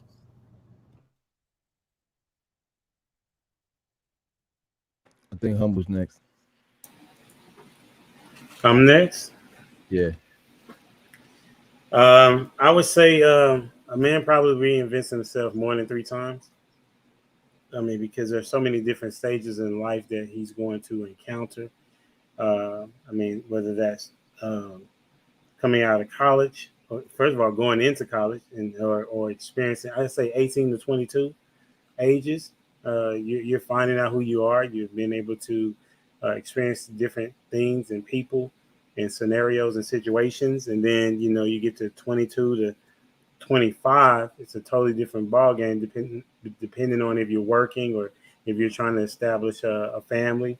Then once you get a family or you get married, then that's a different version of you, because the woman you choose will definitely is a mirror of you, as well as she's going to challenge you in ways that you can't even think about right now. Then you have kids. That's a different version of you, because the dad in you, most people probably will never even see, right? Unless they see you around your children. And then if you experience the loss, then that's a different game. That's a different situation that you're going to encounter. If you come into being broke, or you come into being rich, or if you just steady trying to climb up, then that's another version of you. So I would definitely say it's more than 3 times, depending on the individual. But you should always be trying to reinvent yourself, because that means that you're trying to get better and that you're growing. So I would look at it as a positive instead of a negative. All right. We go to Luis. I believe that is true. I believe that a man will reinvent himself probably about 3 times. I think reinventing yourself more than 3 times, I don't know. It seems like you might have an identity crisis, and I think that might even be a transitional link to not having a father, and sort of like we get our identity from our fathers, right? I mean, I remember when we had a Sunday program where we talked, about our Father's Day, the sense of identity, the sense of legitimacy, the sense of purpose, the sense of confidence, right? And it's okay to kind of restart and rebrand yourself. Like, okay, I went through this cycle of my life and this blew up, whether it's in business, whether it was a marriage. My first marriage didn't work out, and these are all the things that I've learned about where I went wrong, why things didn't work out, things about myself and where I need to improve and self-develop, right? And sort of now you reinvent yourself as this new man, right? But you have to do the work to get to that reinvention, right? You don't there's no button that says restart like a PlayStation 4, but rather, you have to put in that work to do that. Now, at that point, you know what I'm saying? I think it's about probably adding those extra layers and self-development. But I think completely reinventing yourself more than 3 times past the age of, like, I don't know, 30, I think it's more of a identity crisis. I think you might not be rooted into something and you're trying to seek something that is outside of you at that point. All right, go ahead, Cloud Jones. I'm gonna say that I agree with what mostly everyone said about you can absolutely reinvent yourself more than 3 times, but I also agree strongly with what Luis was just saying with once you get to a certain point of reinventing yourself, it's like an identity crisis, because I definitely agree that your father helps you define the identity, and I actually think one of the major parts of a man reinventing himself is actually after he loses his father. You know what I mean? I feel like anyone who's experienced that and you lose your father in your life, that's one of the major reinventions you go through, because you now have to determine what your manhood is, not in comparison with your father. There's no longer a guide. So I definitely agree wholeheartedly with what Luis was saying. As far as like the rest of the video, I feel like most of the stuff the guy was saying, like, if you don't take care of yourself, you won't succeed. I feel like that's all just common sense. It's like he was saying a lot of something but nothing, because it's like we all know that we got to take care of ourselves mentally, physically, spiritually. It's like, yeah, duh, you know what I mean? So yeah, whatever. All right, go ahead, Trav Smooth. All right. I feel like it's imperative that we reinvent ourselves. And in my opinion, men change depending on the circumstances. So I could just take it personally for a second. The first time I could actually remember reinventing myself was after taking my first couple losses in relationships, right? And rather than just become like a black pill dude and say, you know what, hate women, blah, blah, blah, I had to realize, you know what am I doing wrong? What could I improve on? Because there are gentlemen who are getting the results that I should have, but I'm not getting them. So what is it that I can do to myself, for myself, to kind of reinvent myself, right? And that was the first time I ever did that, right? Of course, you have different situations when you get kids, when you get married, but then there's certain times when you just decide you're not going to hang it around the same circles anymore. And when you want to elevate, and it's going to be imperative again for you to reinvent yourself, because you're not going to be able to do the same things that you were doing when you were in that different circle. You could be incarcerated. If that happens, you certainly gonna have to reinvent yourself because you're gonna have to become a savage. So I think that there's really no limit on it, but it's just a matter of your circumstances change. And of course, you're going to just naturally, because of you need to grow as a man. Without growth, then you're just going to lose out here. So you have to reinvent yourself no matter what. But I don't necessarily think that there's a limit on it, depending on your circumstances. You don't want to. It's not something that you do every year, but you never know when you just have to change a situation, whether you're moving to another country or you might have get into a new career, right? A lot of us doing the content creation, we had to change our whole mindset. You can't do the same things that you used to do. A lot of us have failed at it many times first. You had to reinvent yourself again and say, you know what am I doing wrong out here? I gotta change something. I need to improve. And a lot of times with elevation, which all of us I'm sure would love to do, you end up reinventing yourself into something, not that your core is gone, but a lot of what you were, you are no longer. Okay. All right, go ahead, Sahel. So I'm going to take a slightly different approach to this. I disagree with this statement in general. And the reason I say this is because reinvention is not something that just happens. So to what the gentleman spoke on before, I do agree that there's change that's going to take place. So certainly if you are 20, 30, 40, 50, you've gone through those decades, you change whether you liked it or not. I'll give you an example. At my age, I'm not gonna say my age because JR, you know why I don't feel like getting roasted today. So no, I think I'm the oldest one on here. I think you're the youngest. Okay, so it used to be like in my 20s, like I'll go play basketball. Jump, no aches. Get up the next day, go do the same thing. For some reason, my knee hurt for no reason these days when I get up out the bed. It'd be for no reason. I slept correctly, hurt for no reason. You old then. I don't know what it is, but something changed. But so he got that Rick Ross old when he tried to right. So my knee be hurt, but here's the thing though. I used to so that's an example of a change. I used to be very, very skinny, very, very skinny. And then I had to get into the gym and I spent 5, 6, 7 days, 2 hours a day at the gym, and I got my weight up. That's reinvention. I'm saying that to say that there's a lot of men who slip into change, like change that's inevitable. You get married, you're going to change. Now you get a new job, you're going to change. But reinvention means you're looking more deeply within yourself to figure out what you could actually be. And a lot of men are afraid to tap into what they could be, what they could accomplish if they sunk their teeth into something. And I think this is what I want men to get into. Like, sure, you can get a job and you're making $30 an hour. That's fantastic. But why can't you make $80 an hour? Why can't you own a business that's thriving and successful? Why can't you get your weight up? Why, you're bench pressing 135 now. Why can't you do 225?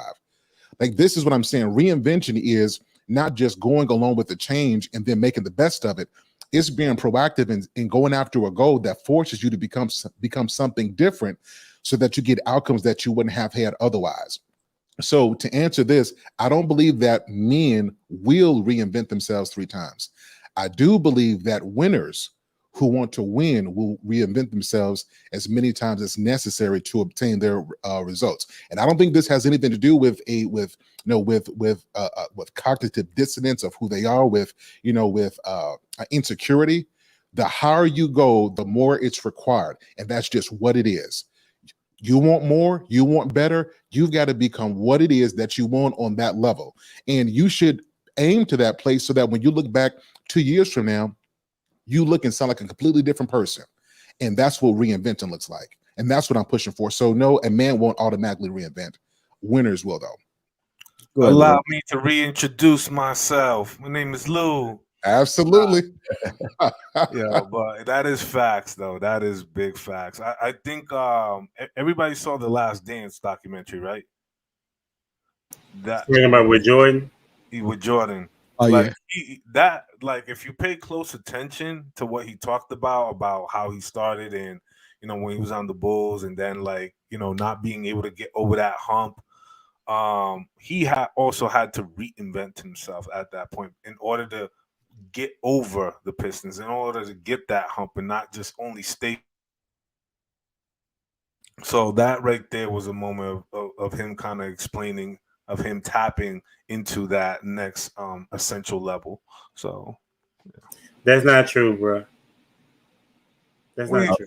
What do you mean it's not true? He did not reinvent himself. Those teams got older.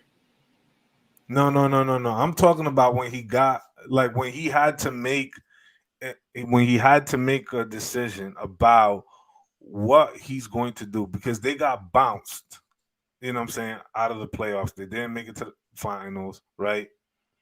And they lost to the Pistons. And sort of, what did he do? He had to go into the gym.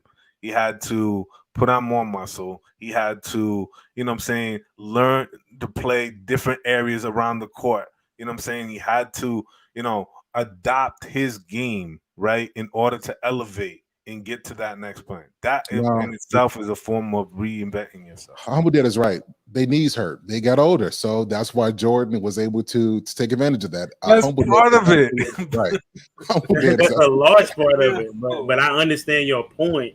That's all I'm saying. That, you know, I understand your point. He's seen that he could not accomplish the goal in which he wanted to do, which is win the championship. So he had to go back into the lab, so to speak, work on his strengthening, work on his conditioning. And so he reinvented himself, right? But I'm just saying that the reason why he won is because they got older. No, I think I agree with Lou. He did everything Lou said, but he also reconditioned his mind. You know what I'm saying? He understood what he was going up against with the Jordan rules. He understood that. He became more of a playmaker. Instead of averaging 37 points, he actually realized he had to get his teammates involved. Wait,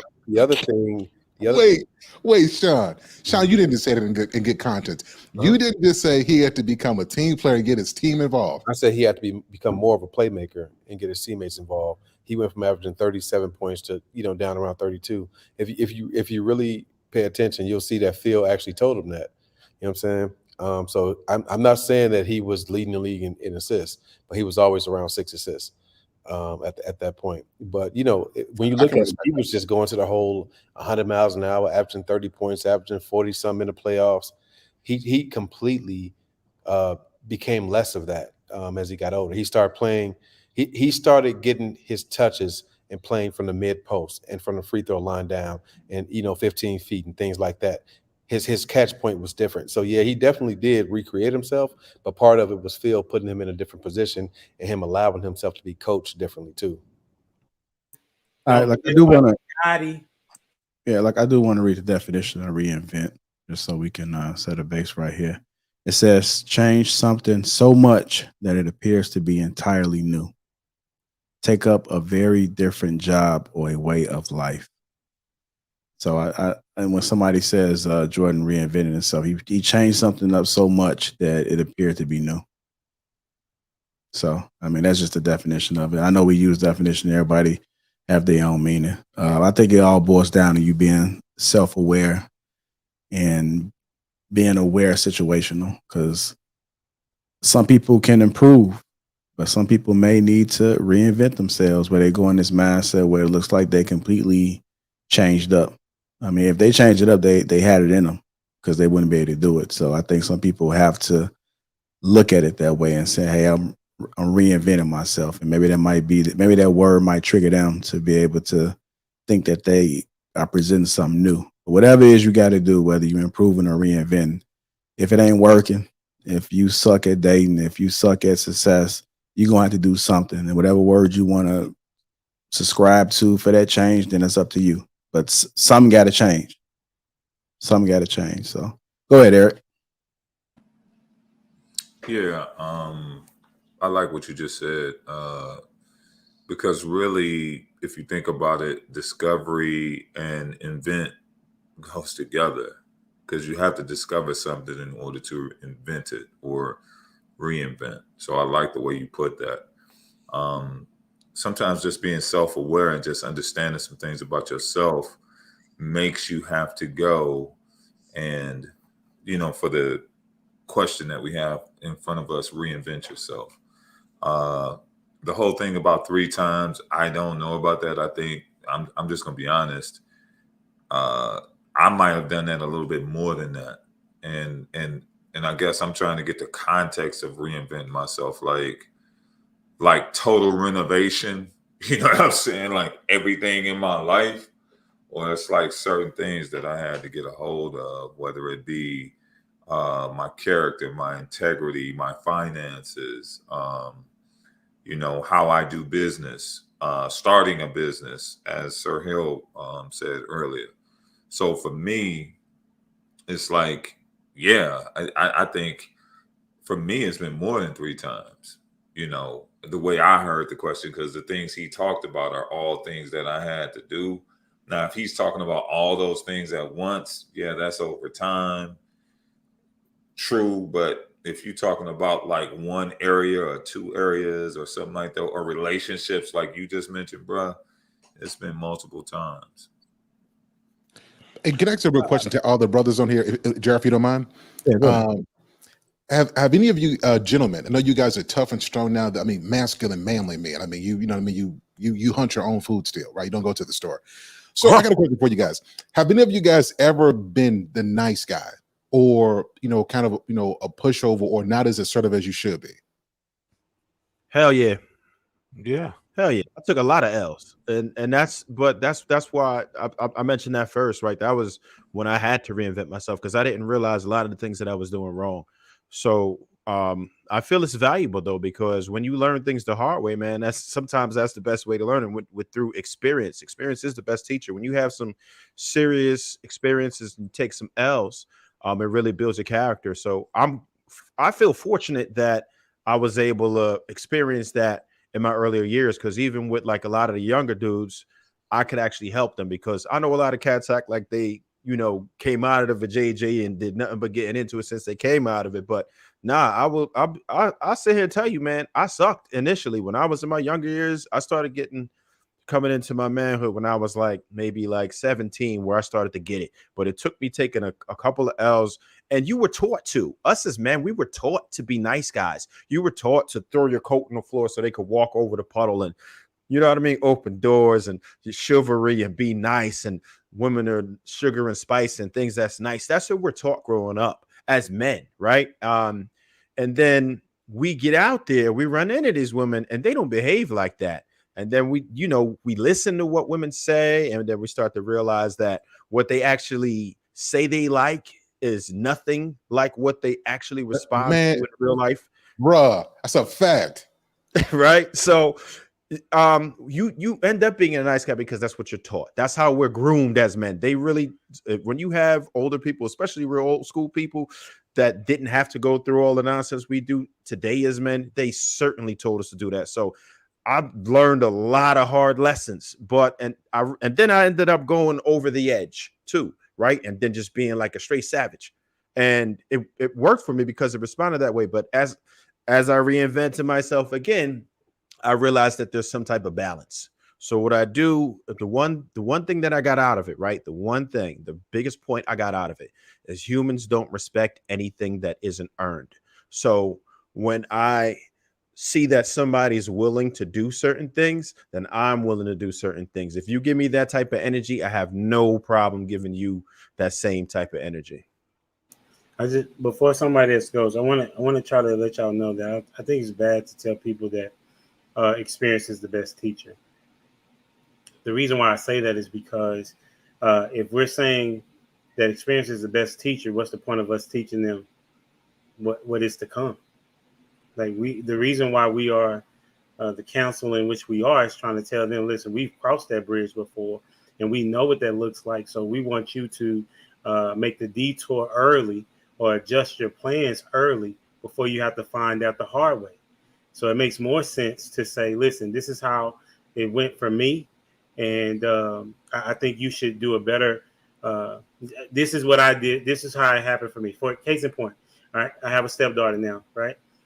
She's 21 and she wants to do XYZ, such and such, right? When I was 21, I had a different scenario than she did. I was living on my own, right? And going to school.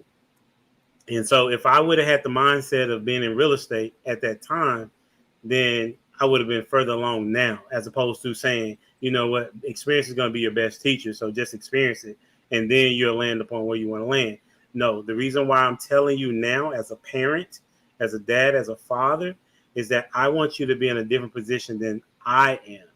Right. But So that's isn't why that still experience experience, teaching? brother. That experience Yeah, is that's still the an best teacher. experience. Yeah, No that one is said it experience has to teaching. be your lived experience. That's what wisdom is. Wisdom is the experience of others. So experience is always going to be the best teacher. Doesn't mean it has to be your lived experience. right. And But the reason why I said that in the first place is because how many times has somebody told you to do something and then you just didn't? How many hard-headed people you hear like on a regular basis? It's a bunch of hard-headed people, right? And you can tell them and they never listen and they never listen. You know when they listen? When something messed up happened to them. And that's why I say it's the best teacher, because that's the that only wasn't the thing best that teacher. actually worked. But Say that it again. wasn't the best teacher, is what I'm saying. It wasn't the But best what I'm teacher. saying, The best but it's teacher the would only have thing been that to actually do it. worked, right? So if it's the only thing that actually works sometimes for people, right? A lot of people don't learn lessons until it's a hard one. That it has to be a circumstance to happen to them before they go into it. A lot of us are hard-headed, and nothing that nobody could have told me would have been better than me actually having that bad experience. And I'm not saying that I would like for that to be the best teacher, but unfortunately, those experiences is what we actually learn from. And So even the reason you could teach, even the reason you can teach is because of what you Somebody having was that experience for. Right. But I'm wanting to have, but me going forward and having that experience is to teach the people behind me, right? That listen, don't do it how I did it, right? I need you to do it differently so that you can be in a different position. But you I, wouldn't know I mean, that I if can. you didn't experience it. So it's the same thing. You wouldn't know that to teach them if you if you didn't. hadn't Right. taken the risk to have Yeah. that experience. So So experience was so still whether at it's secondhand experience or whether it's firsthand experience, it's still the best teacher. Yeah. Yeah, I so mean, Humble Dad is And right. the experience qualifies you also, because if you ain't experienced it, I don't want to hear from you. I don't want to hear your mouth. I can understand what Humble Dad is saying. I think what we need to take away from it is that experience is experience, whether it's good or bad. I mean, it's still experience. So I think that if you are seasoned in it and you're doing well, that's good experience you can bring to the table. But a lot of times you don't hear things until it hit the fan. There's a lot of people that have a lot of experience, but they don't speak on it, and you only hear about the experience because of a lesson that was learned. So I don't really think we should look at it as bad or good. Experience as experience, whether it's good or bad. And if you learned a lesson, then kudos to you. And if you are thriving in it, then hey, tell us your story so we can know how to be successful as well.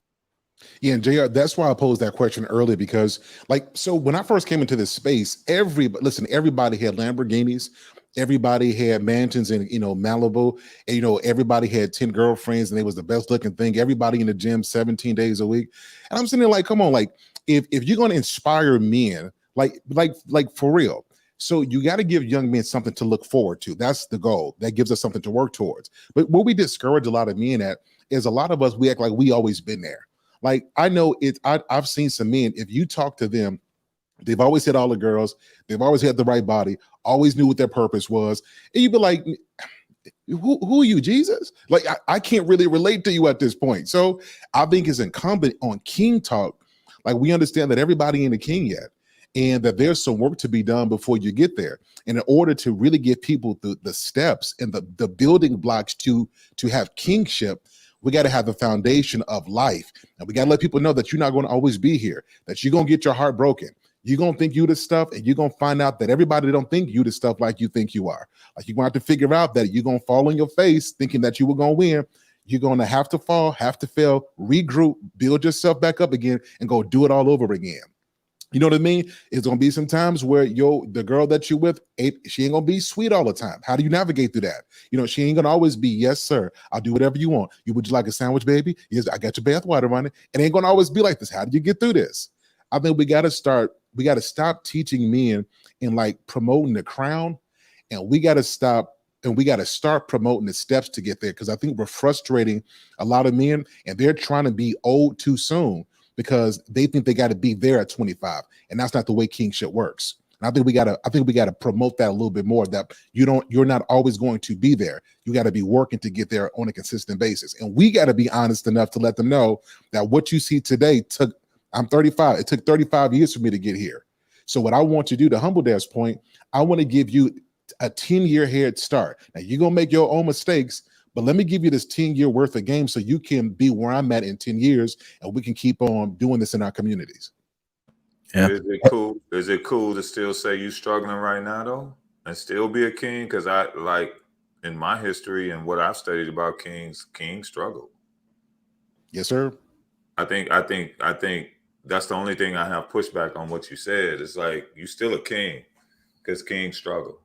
Kings make mistakes. Kings step on banana peels. Kings go bankrupt.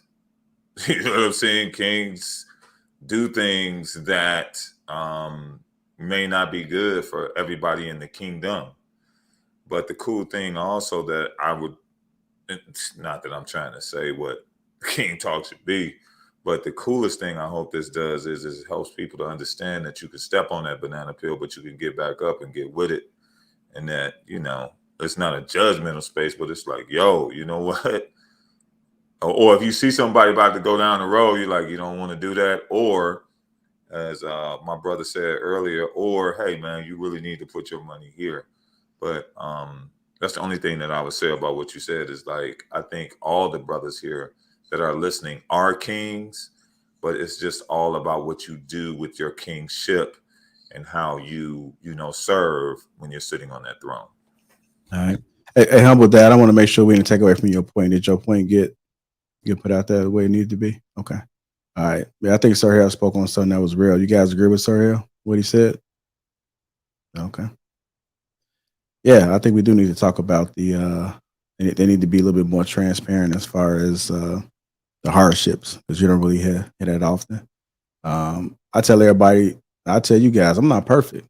I'm not perfect. I learned a lot of things that I've learned just by listening to some of you guys. A lot of you guys have been huge inspirations to me. And so I was able to take some things and able to apply it to my life because I never seen it. So, and that's just being real.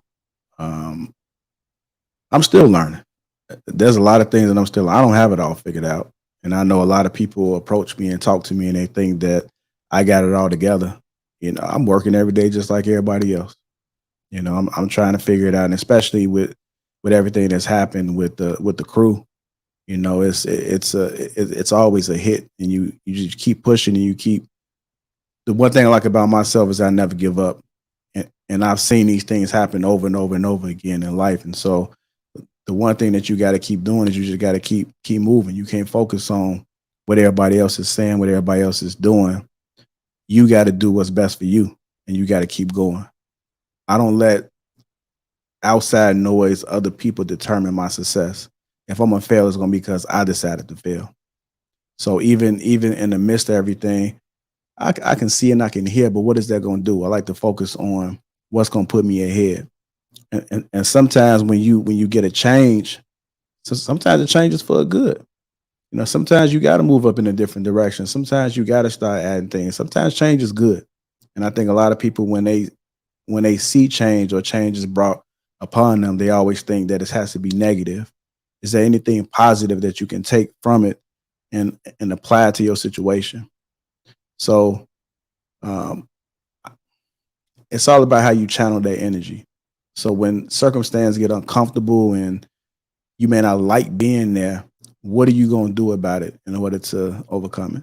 And so right now, what you're seeing with me is I'm a fighter, and I'm going to fight through whatever comes my way.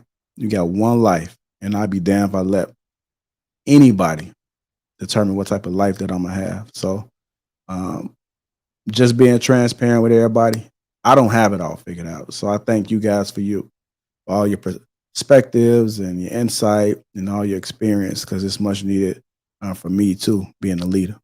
And I'm always a student to life. I'm always keep sucking it in. And yeah, we're going to keep pushing, man. We're going to keep pushing. I'm going to keep improving. That's king talk right there. Respect to you, JR. Now, based on what you said, I got a question for you, JR. And if anybody else want to chime in, one of the biggest lessons I was taught about being a man is, getting some. I think we all got that lesson. Go get you some money. You know, the biggest lesson that I wish somebody taught me earlier, it was how to recover from disappointment. Whether this is disappointment from myself, disappointment from, I thought I had a friend in somebody, or I thought family, like just disappointment.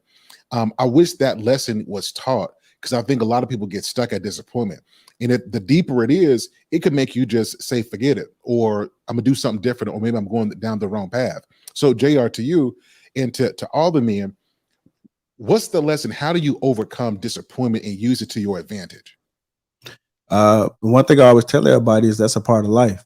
You know, if you think life is going to be good to you 24/7 all the time, then you're in for a rude awakening. I think once you understand that life comes with hardship, it comes with some, you got to understand you may be going through something to make you strong. You may be going through something to wake you up about a situation. Maybe you may not be self-aware. Maybe you need to be put on point about something. So I think everybody always think when hardship comes and bad things come, it has to be negative. I look at it as it's a part of life. And so now that it has come, I'm conditioned to, okay, where do I go from here? I always expect something to always happen. And sometimes it may happen all at once. You may have 3 or 4 things happen at the same time. And I just sit back and I'll be like, okay, so how am I navigate through this? And I think you have to have that type of mindset on trying to figure out, always in problem solving mode, and trying to figure out what's your next step. Because the one thing we know is that if you don't think out of it, then you're going to remain there. So I think you have to think ahead, think out of the situation. And I'm just obsessed with manhood. I got somebody that I coach, and I tell them, like, look, you got to be obsessed with manhood. This is what part of being the man is when things come, it may come heavy. What are you going to do about it? Like that has to feel good knowing that you was able to figure that out, and you was able to look back and be like, damn, man, I was just right here. Or I had this situation happen and I made some of it. So that's the advice that I would give somebody, is to understand that life is about ups and downs, and you just got to pivot and navigate. I definitely want to add to that. I would say, to deal with disappointment, one of the absolute best ways to deal with disappointment, at least for me, is just having realistic expectations. Like, I think a lot of times, like, we try to live in a world where we have expectations that are just like unreal. Like, you know, like you playing on against some of the top basketball players in the world, but you so sure you're gonna be the one that comes out on top. It's like sometimes you gotta have real expectations. Like, yo, if I'm going up against the top players, there's a chance I could lose. But what I'm gonna do if I lose is just work harder next time. But at the same time, I'm aiming to win. So at the end of the day, just be self-aware, know what you're capable of, and know what you're not capable of. And I feel like disappointment becomes kind of a thing of the past.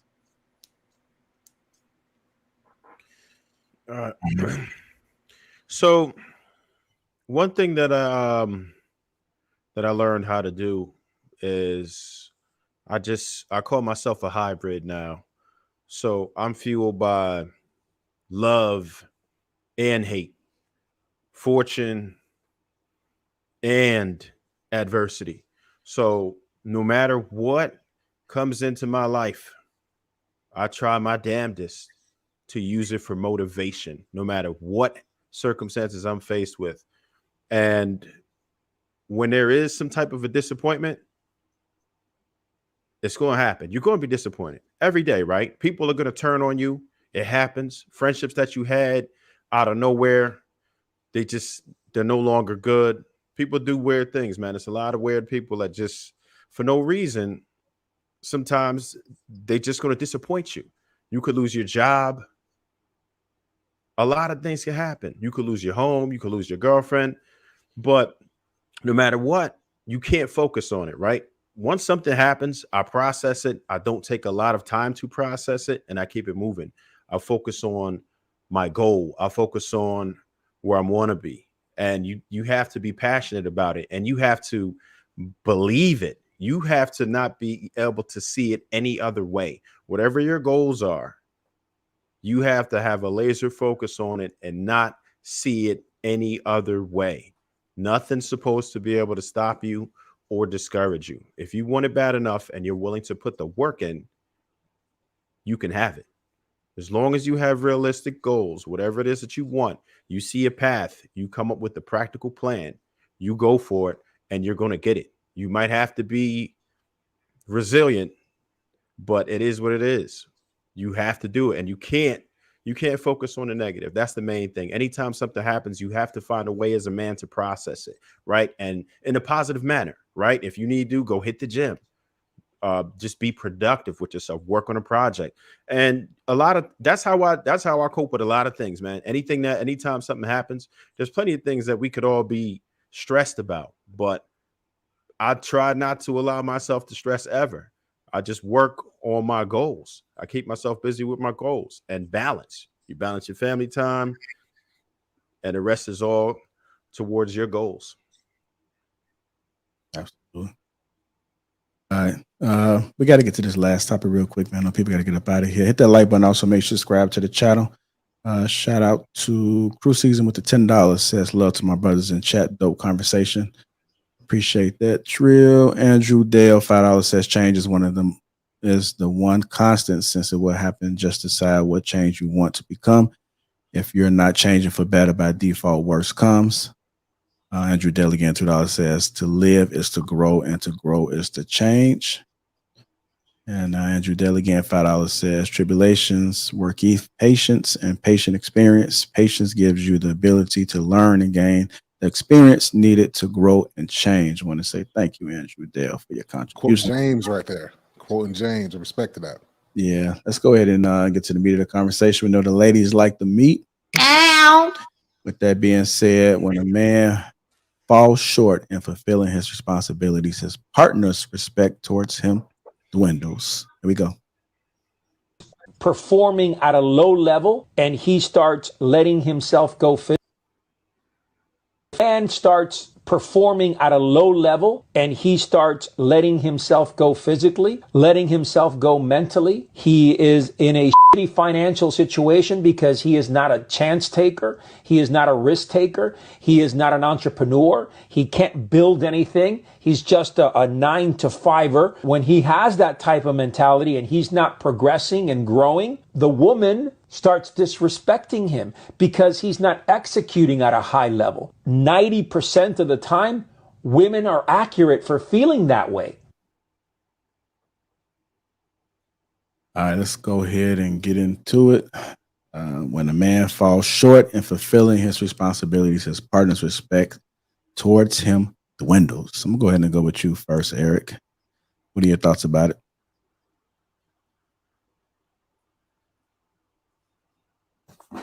The main thing that I feel about what he's saying is that it's all about perspectives. I think it's about the perspective of the man that's going through what he's going through, as well as the woman that's sitting there with him. I think that every relationship, if you're in it for a while, or if you're in a marriage for a while, no matter what it is, you're going to have that dip. You're going to have those things happen. You're going to have financial struggles. You're going to have some things that may happen now. Or maybe a large majority or a big percentage of it does. And in that time, that's when decisions have to be made on whether or not respect will be given and whether respect will even be received, because I've even seen men not even receive the respect because, what he explained there was a very dire situation. It was rough. And it's tough if a woman turns on you. So my thing is that you got to almost go into whatever situation, relationship, whatever it is, knowing that everything ain't going to be peaches and cream. I think we talked about it a little bit in the last segment, about disappointments and things happening. You got to fight.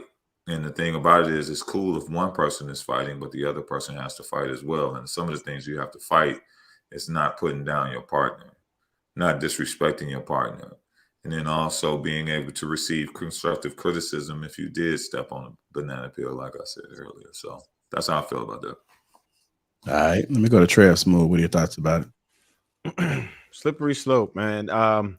Well, first of all, we have to acknowledge that respect is the number one quality that you expect from a woman. Without respect, if she doesn't respect you, she cannot love you. So let's just get that into perspective. Now, as far as you not holding down your responsibilities, of course, it would matter which ones. Financially, if you are not making what you used to make, it's possible that the respect can dwindle. Like once a woman starts to out earn you, And the stats show it that, you know, a lot of times when women out earn their men, then they want to go bye-bye. That's just what they do. They leave sometimes. And and to me, that's like one of our number one responsibilities, right? Protect, provide. So once you're unable to fulfill that for an extended period of time, then it's very possible or even likely that she may not respect you the way that she did. I think if you can't put it down with the McLovin, she can start to lose respect for you as well. Especially if she's around other men that she is attracted to, you're going to have some serious issues where that's concerned. And if anybody else gets up in that mix, then yeah, she's absolutely going to, well, she's already lost respect for you if she's entertaining it, right? But if you give her the opportunity to entertain it, then yeah, she's going to lose respect for you. So those are some of the main things. And just anything that you're responsible for as a man, if you're not fulfilling it, then it is what it is. It's going to happen. Now, there are some women who have a much higher tolerance level than others, but most women, if you're lacking in your major departments like protecting, providing, and putting it down, then yeah, she's going to start to lose respect for you, and you're going to notice it quickly.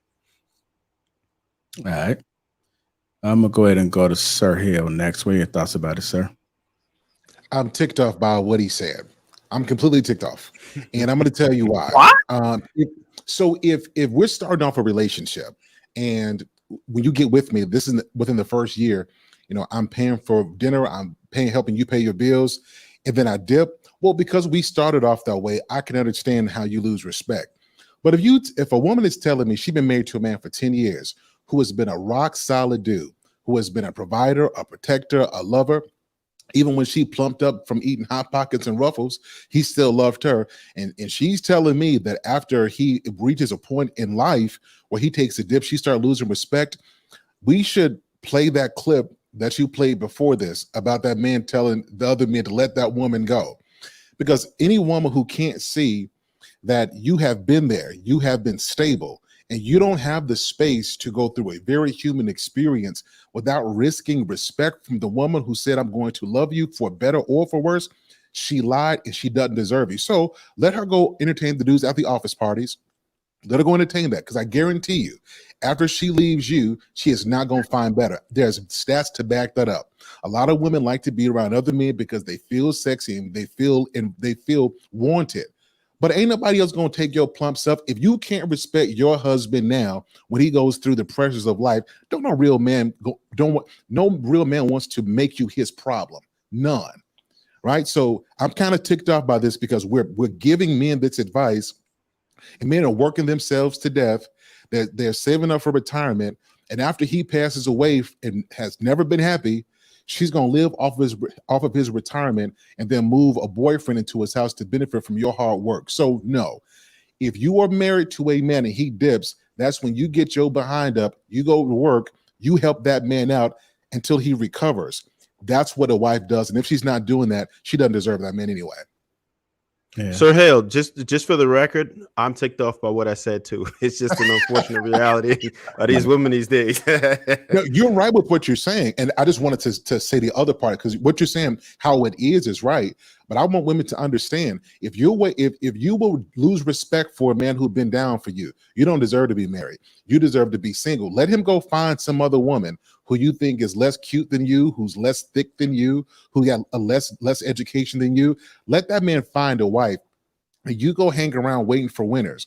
Wives are women who work for their husbands, not who just celebrate the benefits of their husband's work. So if she's not willing to nurture and love her man back to health when he goes through a dip, she's not a wife in the first place, and she doesn't deserve him. Every man who's watching this, I want you to understand, a wife does not lose respect because you go through a dip. That wife will pray you through. That wife will encourage you. She might become a little bit irritable, but she doesn't lose respect for you because she didn't marry you for what you have. She married you for who you are, and she has faith in you that after you go through this dip that you're going to be better. You're going to reinvent yourself. That's the only kind of woman you should make room for. Hey, Sir Hill. Sorry, man. I'll take JR. No. I agree with what you're saying. But I do know that it's possible that the woman can still be holding it down. Let's say you got a 50-50 household, right? And she is holding it down. and you go through hardship, she can still respect you, but still not have respect for you at the same time.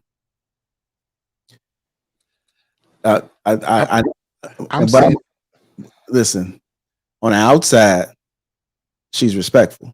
She's encouraging you, motivating you. Come on, you can get this. But, and we're talking about reality, there's still a possibility, not all women, but that men have to be aware of the woman that they have, right?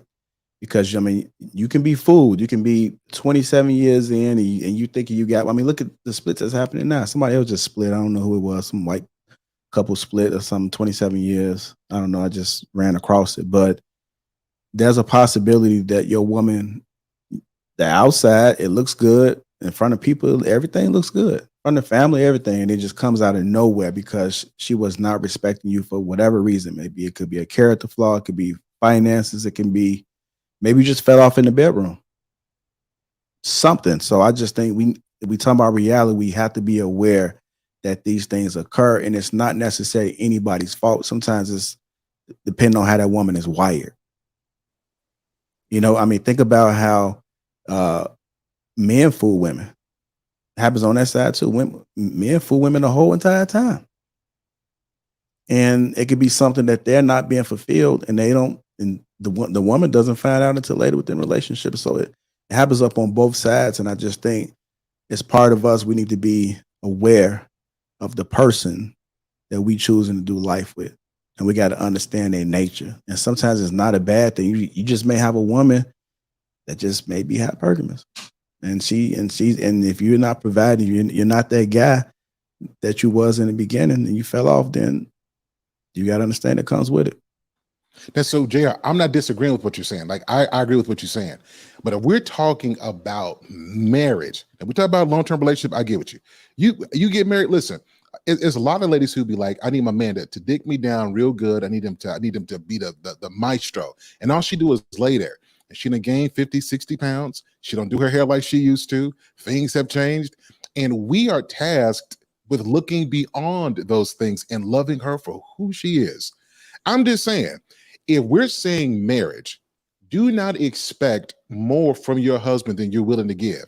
If you expect him to respect you with your extra stretch marks, with cellulite around it, because that cellulite when I first met you, it was smooth. Now I feel ridges from Ruffles and soda, right?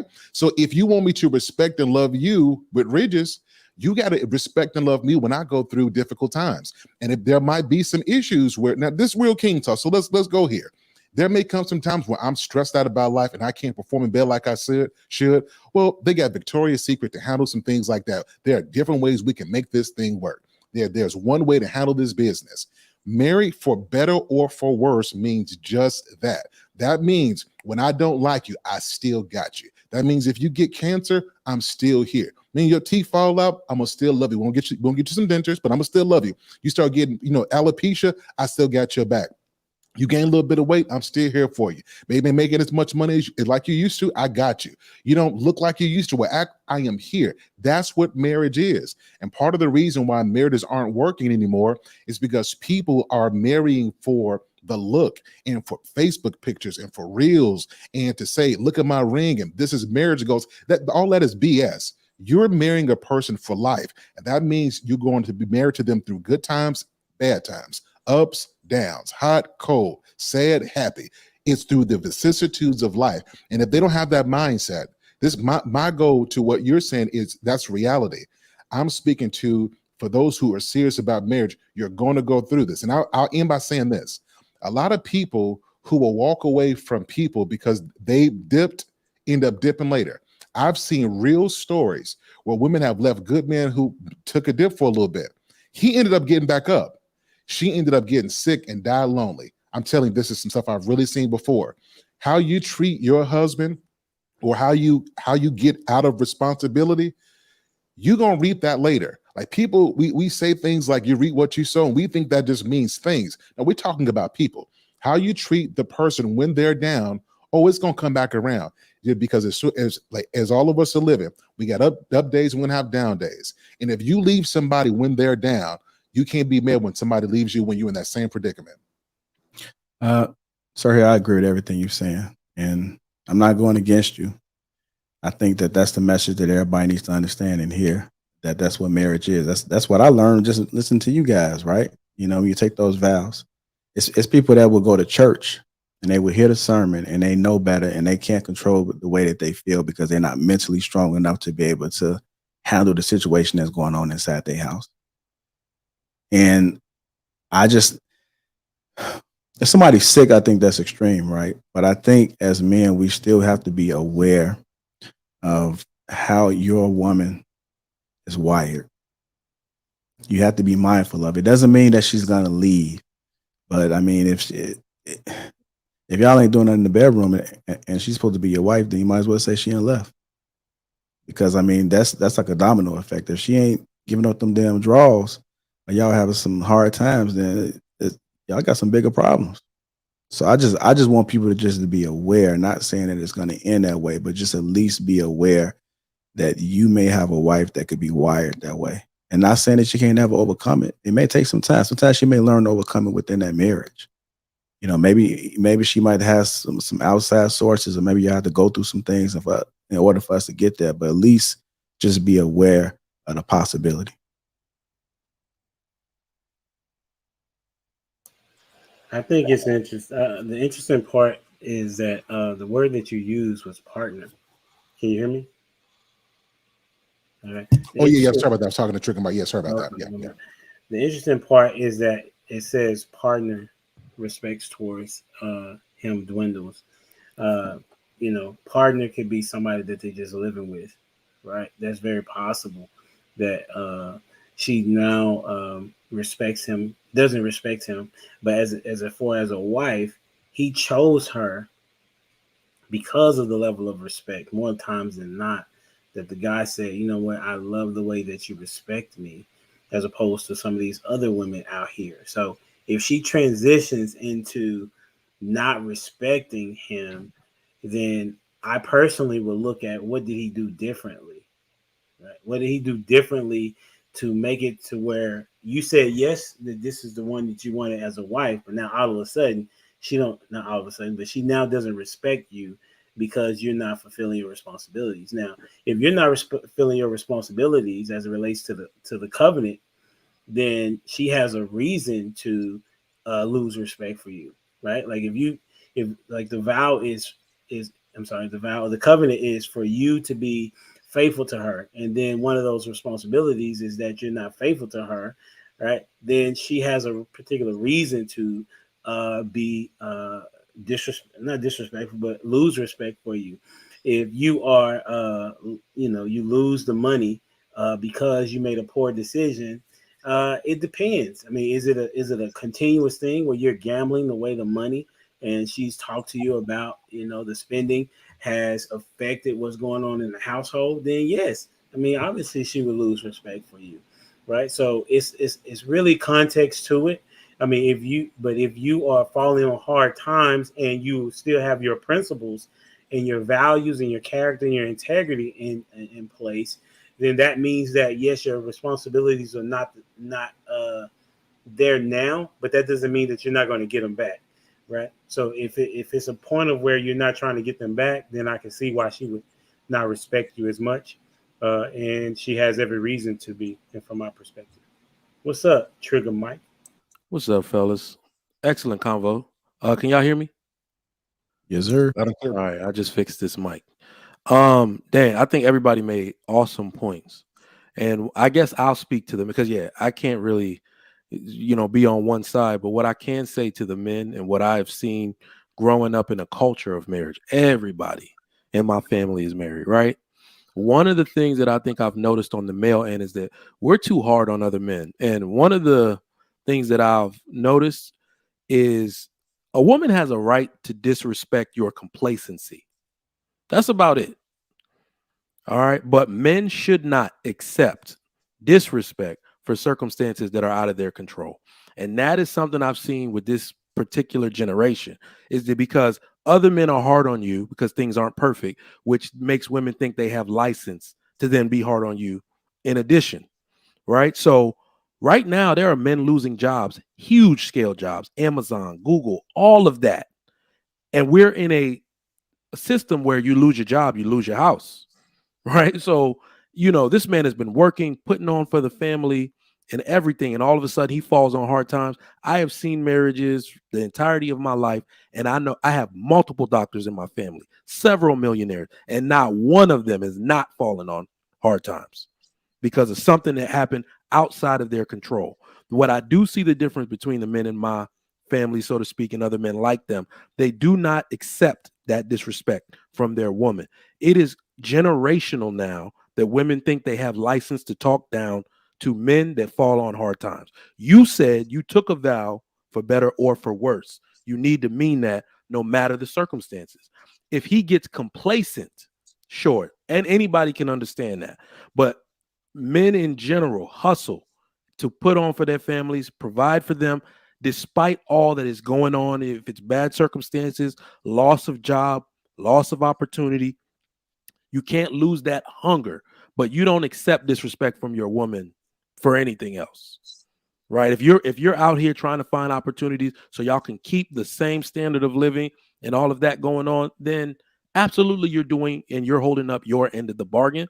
And that's the advice that I have for men today. I'm in a season of my life where I'm doing really well. And my wife didn't meet me this way. She didn't meet me this way. So if I ever lose these opportunities and go back to that person who has to rebuild and start from scratch, you fell in love with my ingenuity. You fell in love with my potential. You fell in love with the thought that I would be able to recreate myself out of nothing. Do not disrespect me for being that man again that you once fell in love with, because things can happen. And I think it's very dangerous if we allow women to think they can change with the wind, right? Because that is their natural tendency to do so. And and I told you, I've seen it in my own house. I've seen it in other houses. That man and the way he accepts disrespect might change the course of the marriage. So I'm just telling men, do not accept that. Make sure you you give the woman the choice. These are the circumstances. This is what I'm going to do about it. You staying or leaving. Because we're going to be all right. So that's really the only advice I got for men on this topic. To trigger Mike's point, I love what he said about the successful men in your family have gone through hard times. The thing about men who go through difficult times,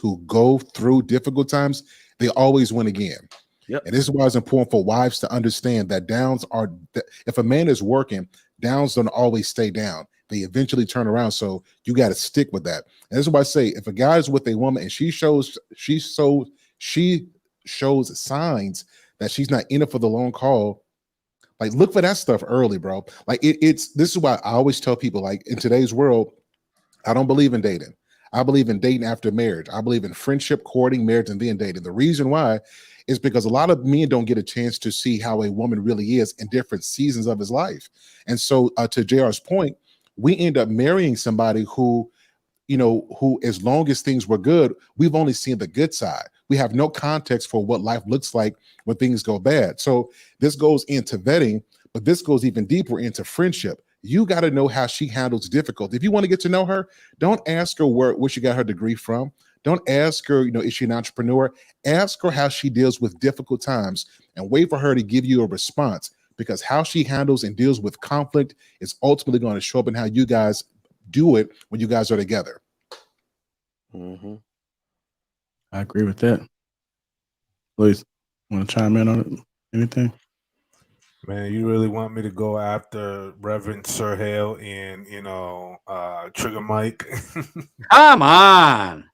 Yeah, no, both guys laid it down really well. The one thing that Sir Hale brought up that I really felt that needs to be driven even harder home is the fact that we used to say I do for better or worse. Today we say I do until love dies.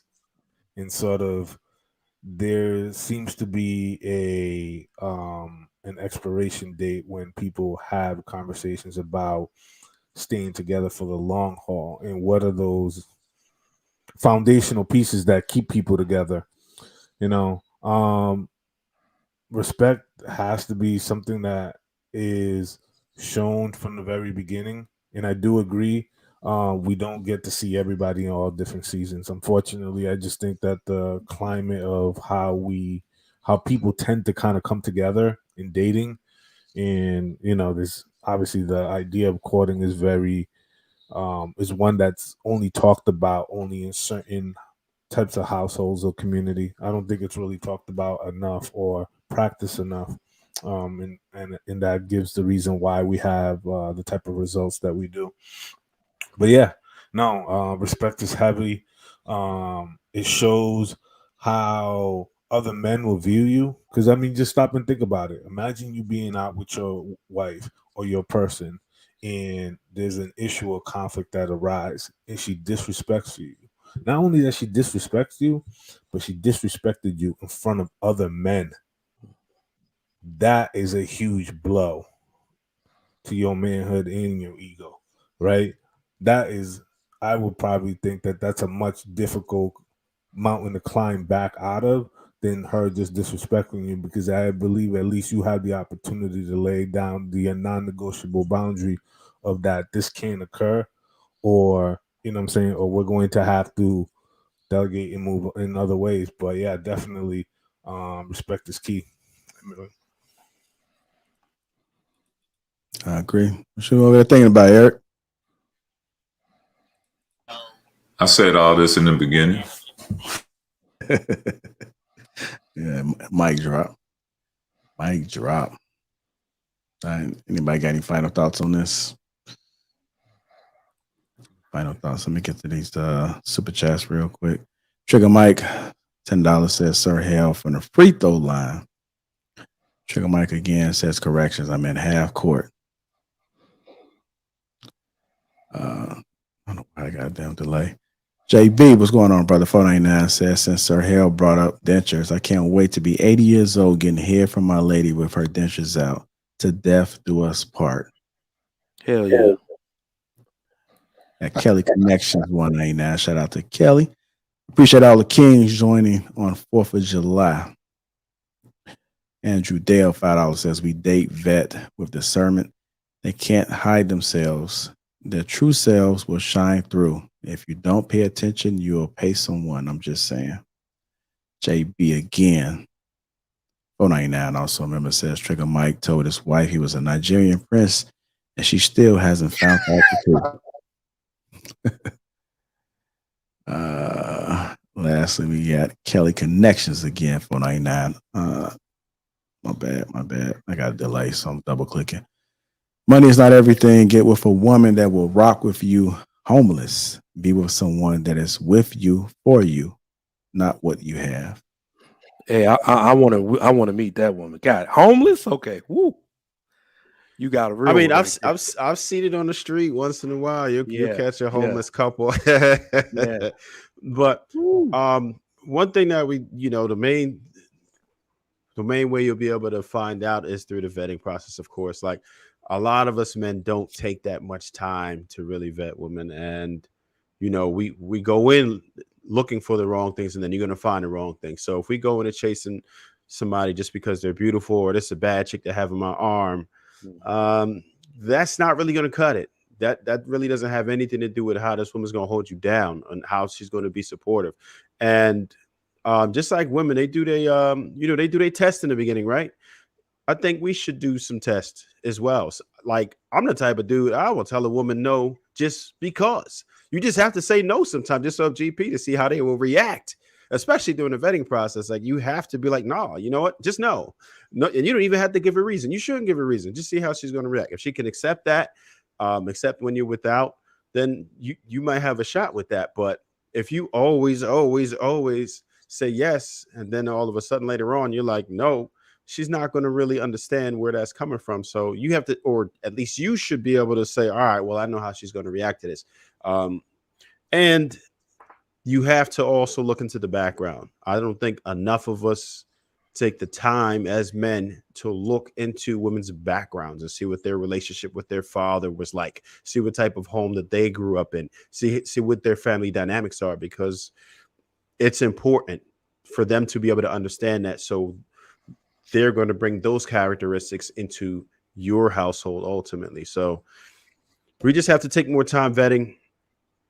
put them through the ringer, and we'll be a lot better off. Anybody else can get some advice? Because I mean, you can vet well, and they can have a good background and father been in life and everything, and you still. You know what it is, man. You know what it is. I'm trying in my head. I'm listening these days more than I talk. Y'all know I talk a lot, and we have gotten into the habit as a society of marrying individuals together. We got to start merging families together again. I can tell you without a shadow of a doubt, I don't know the future, but I've made it so my wife, if she divorces me, she doesn't just lose me. This lady married my family. Everybody loves her, calls to check in on her. She loves the way they wrap around. Come bring me the kids this weekend, right? Hurt people. I married into that. I understood. That's why I said, hey, let's go meet your mom in New York, your dad and your grandma in South Carolina, all of that.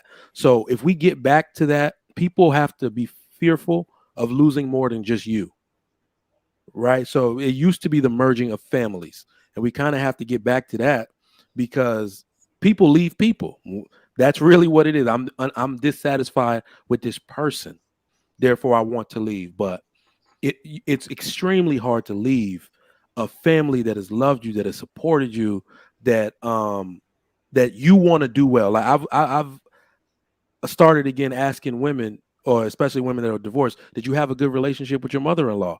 Some of them be like, nah, I know I didn't. Or the few of them who are still married be like, yes.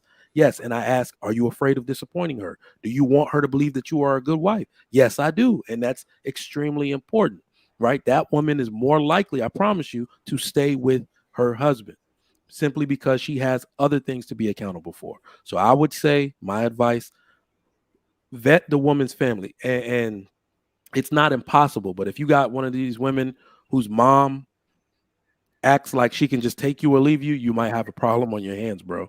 And you're going to need to deal with that.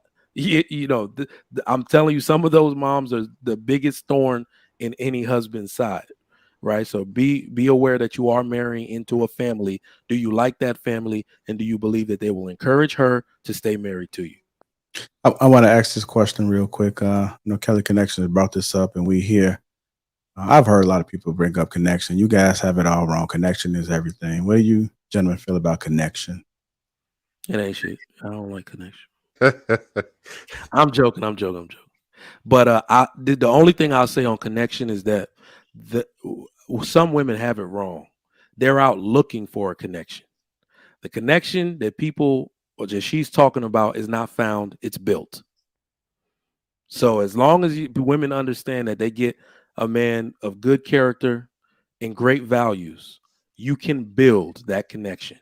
What me and my wife, let's say, have built is stronger than any serendipitous love at first sight type situation that I'm going to find after the fact. Or, any woman that tries to take me talking about, we vibe, you're a vibe, all that BS they talking about now. These people that worship rocks and shit. No. That connection that you're looking for is not found. It's built. That's the only advice I got. So connection is built. Okay. Travis Smooth, what do you think about connection? Men and women process feelings very differently, right? This is something that mostly women look for, is that type of connection. Men, we kind of are more concerned in general about just what it is that you are. And do you understand duty? How do you perform? How do you treat me? How much do you respect me? Those are much more important to me than a connection, because a connection, that's not finite. The connection you could have today and then not tomorrow. That doesn't have anything to do with compatibility to me. Connection is cool, but it's subject to change. That's why men generally don't get attached to the feelings in the same way that women do. We don't process feelings the same. Connection, that's never been something that I ever chose as a priority. You know what I mean? It's cool when you can click, but we're going to click because we're on the same page with things, because we have similar morals, similar values, right? We have a lot of the same beliefs. But as far as just like a magnetic connection, and that stuff it's not something that I would concern myself with. It's something that is in the movies. It's something that's heavily promoted and pushed in TV shows and movies. You know what I'm saying? All the buzzwords, the vibes, the feels, the, you know what I'm saying? All these buzzwords. And I kind of laugh when Trigger Mike said that people who worship rocks. Because I You know what? Go ahead, Trevor. I know I cut you off. No, I was just about to say, so connection, no. Commitment, yeah, absolutely. Connection is cute. It's wonderful. It makes me, I feel bubbly and warm inside. But that doesn't sustain anything. It's commitment. And because the longer you're with somebody, there are going to be moments of disconnection or feelings of disconnection. Commitment is what you come back to. But Jake, I want to ask you a good question. You said, some advice. I am embracing my old schooledness. I'm embracing it. I've tried to look at the world as it is now and modernize my stance on things, give advice that sounds politically correct. I'm gonna stand on what I stand. Ladies, it's time for you to bring respect back to your men. So every lady who's watching this, I want you to practice for the next 30 days. You talking to your man, you either say yes, sir, or yes, love. First thing. The second thing is, if you don't have an apron and you're not cooking home cooked meals and you feeding your man Burger King and McDonald's and double stacks with cheese and onions, you need to be arrested on site. I'm not gonna even play with it. You need to be arrested for domestic abuse. You need to be able to cook your man a meal, cook him something that nourishes him, that give him some vitamin A, some vitamin C, feed your man. Speak to him with respect, and then you need to start really asking him about him. One of the things I see with women today, just selfish, is all about you. It's what you want and how you feel in the moment. It's about, what you like and your mood. For just for a little while, ask your man about his day. Ask him what his goals is for the week. What does he want to accomplish in that month? And whatever that man tells you, you need to become his personal assistant. So I'm saying this because we can keep talking about respect theoretically, but I want to see this in practice. So ladies, for the next 30 days, you're going to practice this. When you speak to your man, it's either yes, sir, or yes, my love. The second thing is you're going to get an apron and you're going to cook him some meal. You feed that man McDonald's and he tells JR, we're calling the police. We're calling the people on you. You understand? We're going to do this. And then you're going to submit to that man's plan and become his personal assistant. And you're going to help that man in his life. We're going to practice respect for those of us who did not see it growing up. You know what, Sir Hill? I didn't see this. Obviously, I didn't. That movie they made about Air Jordan's deal, they tried to emasculate that man because he was deceased, right? They tried to make it seem like the mom was in charge and all of that. But then when you see actual clips of Michael Jordan's mom, nobody noticed it. But this lady would call her husband Mr. Jordan. She's married to this man and would say, she wouldn't say, I thought it was best for Michael. She said, Mr. Jordan and I. Well, Mr. Jordan was always I was just looking, and then that became my focal point. Like, this woman has so much respect for her husband, alive or deceased, that she never not included him in statements made about their son's greatness. How many women today do you think would do that? And I absolutely think we've gotten away from that, where women might be choosing to try to be on equal footing with their man to the point where it's easy to disrespect them. So I'm just saying, I might have my wife calling me Mr. around here pretty soon. The most women used to call their husbands, hey, daddy. You know what I'm saying? Hey, daddy, because she wanted to know this is Big Daddy in the house. I'm saying we need to bring that back. It ain't no, hey, pal, this is my homie. What, ma'am, what? You said what, ma'am? This is sir. This is your love. If we don't teach respect, we're not going to get it. And I think, again, I'm not saying this to be hard. I'm just saying that we've allowed the culture of disrespect to come in because we've become too comfortable. And I think women have to respect what a man is. And I'm not talking about don't wait till he dies or something happens and you figure out you needed him. Practice it early. And you're going to get a better version of that man the more respect you give him. All right, let me comb through these and see if we got anything else. Andrew Dell again says, sir, how you cooking, my brother? Kudos. Bet. Sweeney was popping up. 499 says, my wife and my family are so similar. She doesn't lose ish if she divorced me, but we both definitely take an L. JB says, word, Trigger Mike. My wife and my mom are besties. Initially, it was annoying how close they became so quickly. Laughing emoji. But now, I actually love it. Kelly Connections 199 says, connection comes from truly getting to know a person. And she also says, connection comes from conversation. Andrew Dale, $2 says, spiritual/flesh connection. Two shall become one flesh. All right. So, I think that's everything. Sweeney, you coming up for a second? What's up, man? But she was what she was referring to before. She was saying that it was all about connection. If I'm not mistaken, I thought that's what that chat read, that it's all about connection. I think she said you guys all had it wrong. It's all about connection. And I strongly disagree with that. I'm not saying that connection ain't cool. And I would love to have a connection, right? Everybody would love to have a connection, but it's not primary on our list, right? Because again, Sir Hale even alluded to a bit that it's subject to change, right? Women, they're in and out of it sometimes. And as men, it's unhealthy for us to ride the emotional roller coaster with you. So we know how to deal with things, man. We don't operate on emotions nearly at the same level as women do. We never have, and most masculine men never will. Yeah, I could dig it. Anybody else? I just hit up Swing to see was he popping out to say something. Let me see what he say. He's hitting me up right now. Hit that like button. Also, make sure you subscribe to the channel. Make sure you go ahead and share the stream. I was just trying to wait to see what Sweeney was doing. Ain't taking a long time. I tried to, but the microphone. Okay, so you're not coming on. Well, that's it, folks, man. Great show. Trigger Mike is going live tomorrow. Trigger Mike, you want to tell them a little bit about it? It's going to be talking about body count. How high is too high? Yeah, man. So we already had like a show that. called Does Body Count Matter? And I forget what show I was on the other day. And I said, okay, ladies, because they say, oh, y'all are insecure. That's what we're going to get every time. Y'all are insecure, accept a woman as she comes. I asked a question. Nobody answered, by the way. What number should men accept? What's the threshold? What number should we allow every woman to have before, we start to give pushback, right? None of them said a damn thing. So we're going to break that down tomorrow.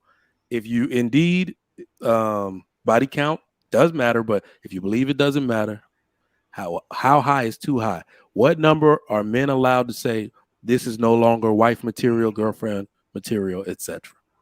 They know the number. The problem is that they already surpassed that number. For me, I was gonna say for me, I would say you start questioning after 5, and then I think 10 is like, whoa. Trigger Mike, was there any dudes with your first show that said it didn't matter? No way, right? No. Okay. Dudes, I was gonna say dudes. I don't think so. And when we asked the number initially, all of their numbers were extremely low. 5. Somebody was like 2. I was like, see, where you find that at though? Where do you find that? And secondly, go ahead. You do find it. Oh well, you'll have better luck because this is what I did. You have to get women who are serial monogamous.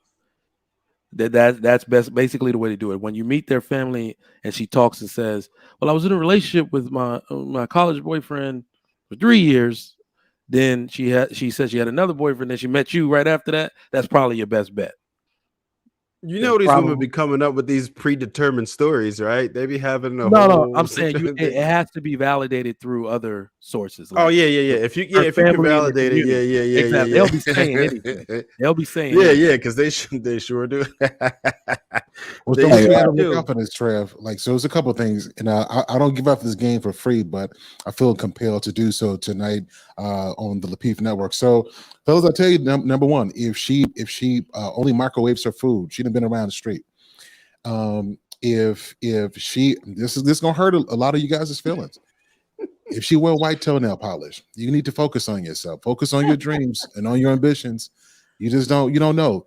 Those are two of the signs I want you guys to look out for: microwave food and white toenail polish. Take a look at that. Hey, Trey, smooth. Dude, right now pulling sheets back. Like, what color is her damn? Bob 199 J.I. has a posh British accent in real life. I don't know what that's about. J.I. I read that one. Trigger Mike is annoyingly intelligent. Kelly Connection says more than one is too high. Sex with husband only. And then she also said, what if a woman is married 5 times and has 5 bodies? Is that okay? That's definitely a problem. 5 times married and she's the problem. Forget her body count. She's the problem. And then also, she was speaking to you, Trash. You're Trash Smooth. That's why divorce is so prevalent. So she's talking about the connection. That's one of the reasons. I don't know if y'all got that much time left. Well, but see, this is my theory. This is my theory. Unfortunately, the more and more women start to kind of tap into this sort of sexual liberation, Trump, the more and more disconnected from their instincts they become. And sort of once they find a man who is actually something and someone that they actually like and is everything that we talk about in a man, you will find that woman will have a very difficult time parabonding and attaching to that man because she has allowed herself to be attached to 20, 25 other men, right? You know what I'm saying? That same, you're taking yourself and ripping 50 different times, right? All over. And sort of like a part of you has to be gone. A part of you can't possibly be attached. And there was actually a YouTube video, and I actually saw this. This is a Christian woman, I'm saying, a born-again Christian woman. I know how Trigger Mike feels about those. No such thing. And she had been married to her husband now for like 5 years, and they have like 2 kids. And she shared in her one of her church ministry, like they had these like conversations and sex and marriage, and she shared and divulged that she has a hard time sexually attaching to her husband because she was so promiscuous in her past that she has a very difficult time. You know what I'm saying? And not only that, you are always comparing your current partner or person or person to be to whatever 3, 4, 5 experiences before and trying to think about it. So you haven't fully detached yourself mentally. You know what I'm saying? Mentally, you have not fully detached yourself from those experiences that you are bringing them into your forefront. And then you try to subtly, sprinkle certain comparisons, certain instances, as opposed to attaching to your person for that first time or for that second time, right? That's supposed to mean something. But yet, unfortunately, you have spread yourself way too thin, and we don't understand, the long-term ramifications. We had brothels back then and stuff like that, but we do not have the type of culture that we currently have today in promotion 100 years ago. You know what I'm saying? Like, today is just on a whole nother level. And I think that there's a reason why women in the past were heavily, heavily protected and guarded for a specific reason. I feel like it's like a drug. So it's so detrimental to women. Just, of course, you mentioned pair bonding. Of course, your oxytocin receptors, they're fried.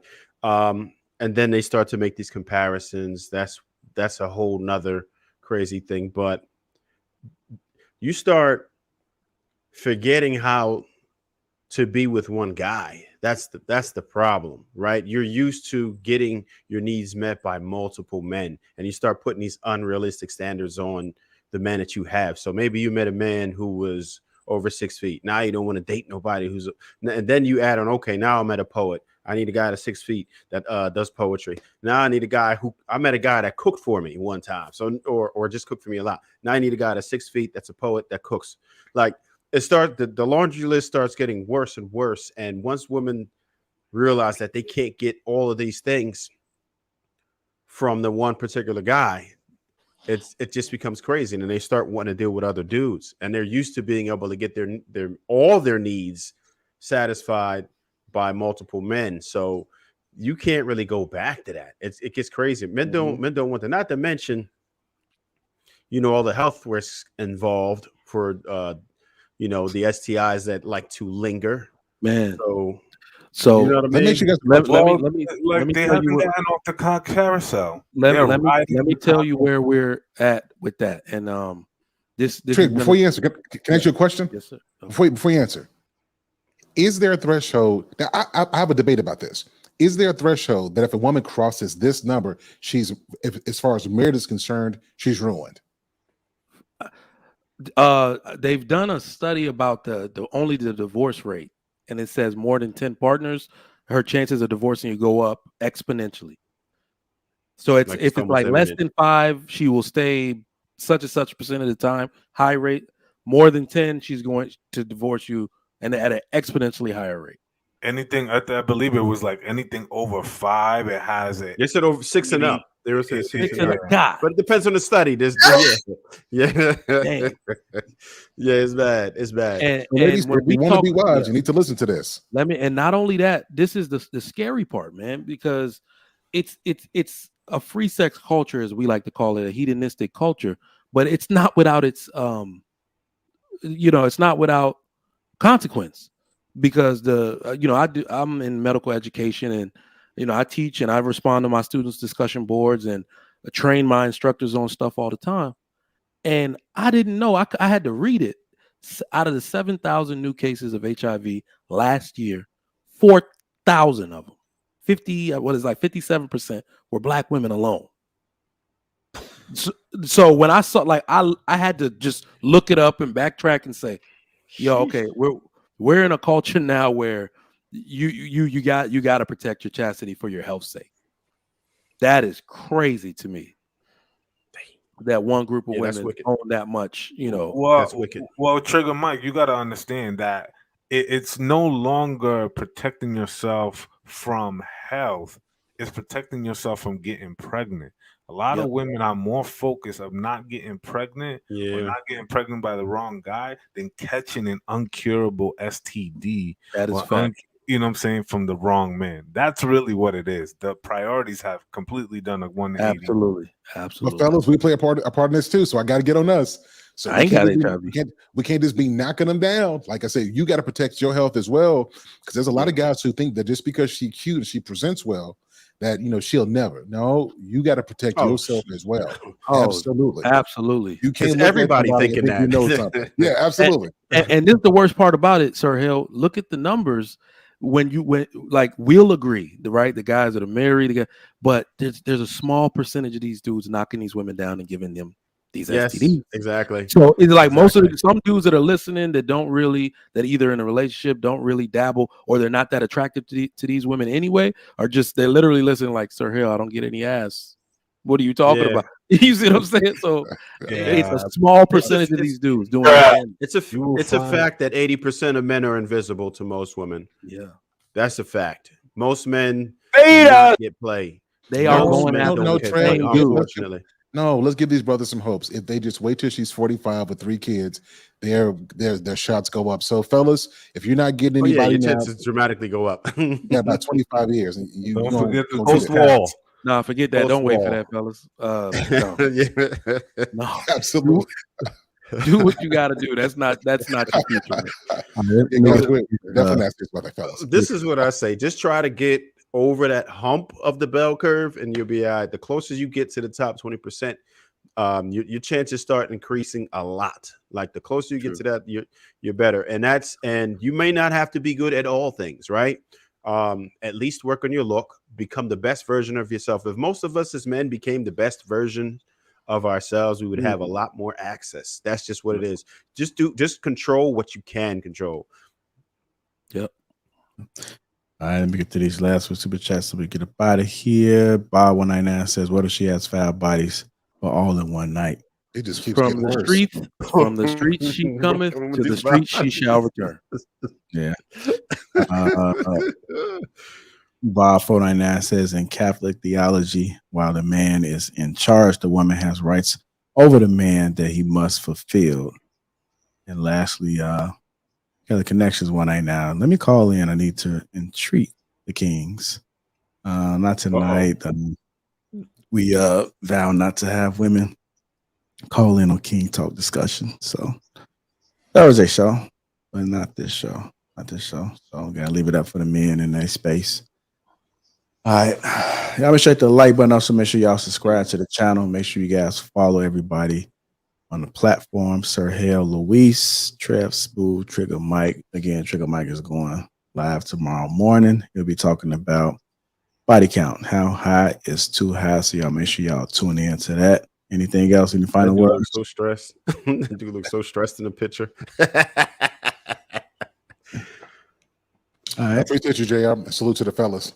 Yeah, no problem. All right, y'all. Hit that like button, family, and we out.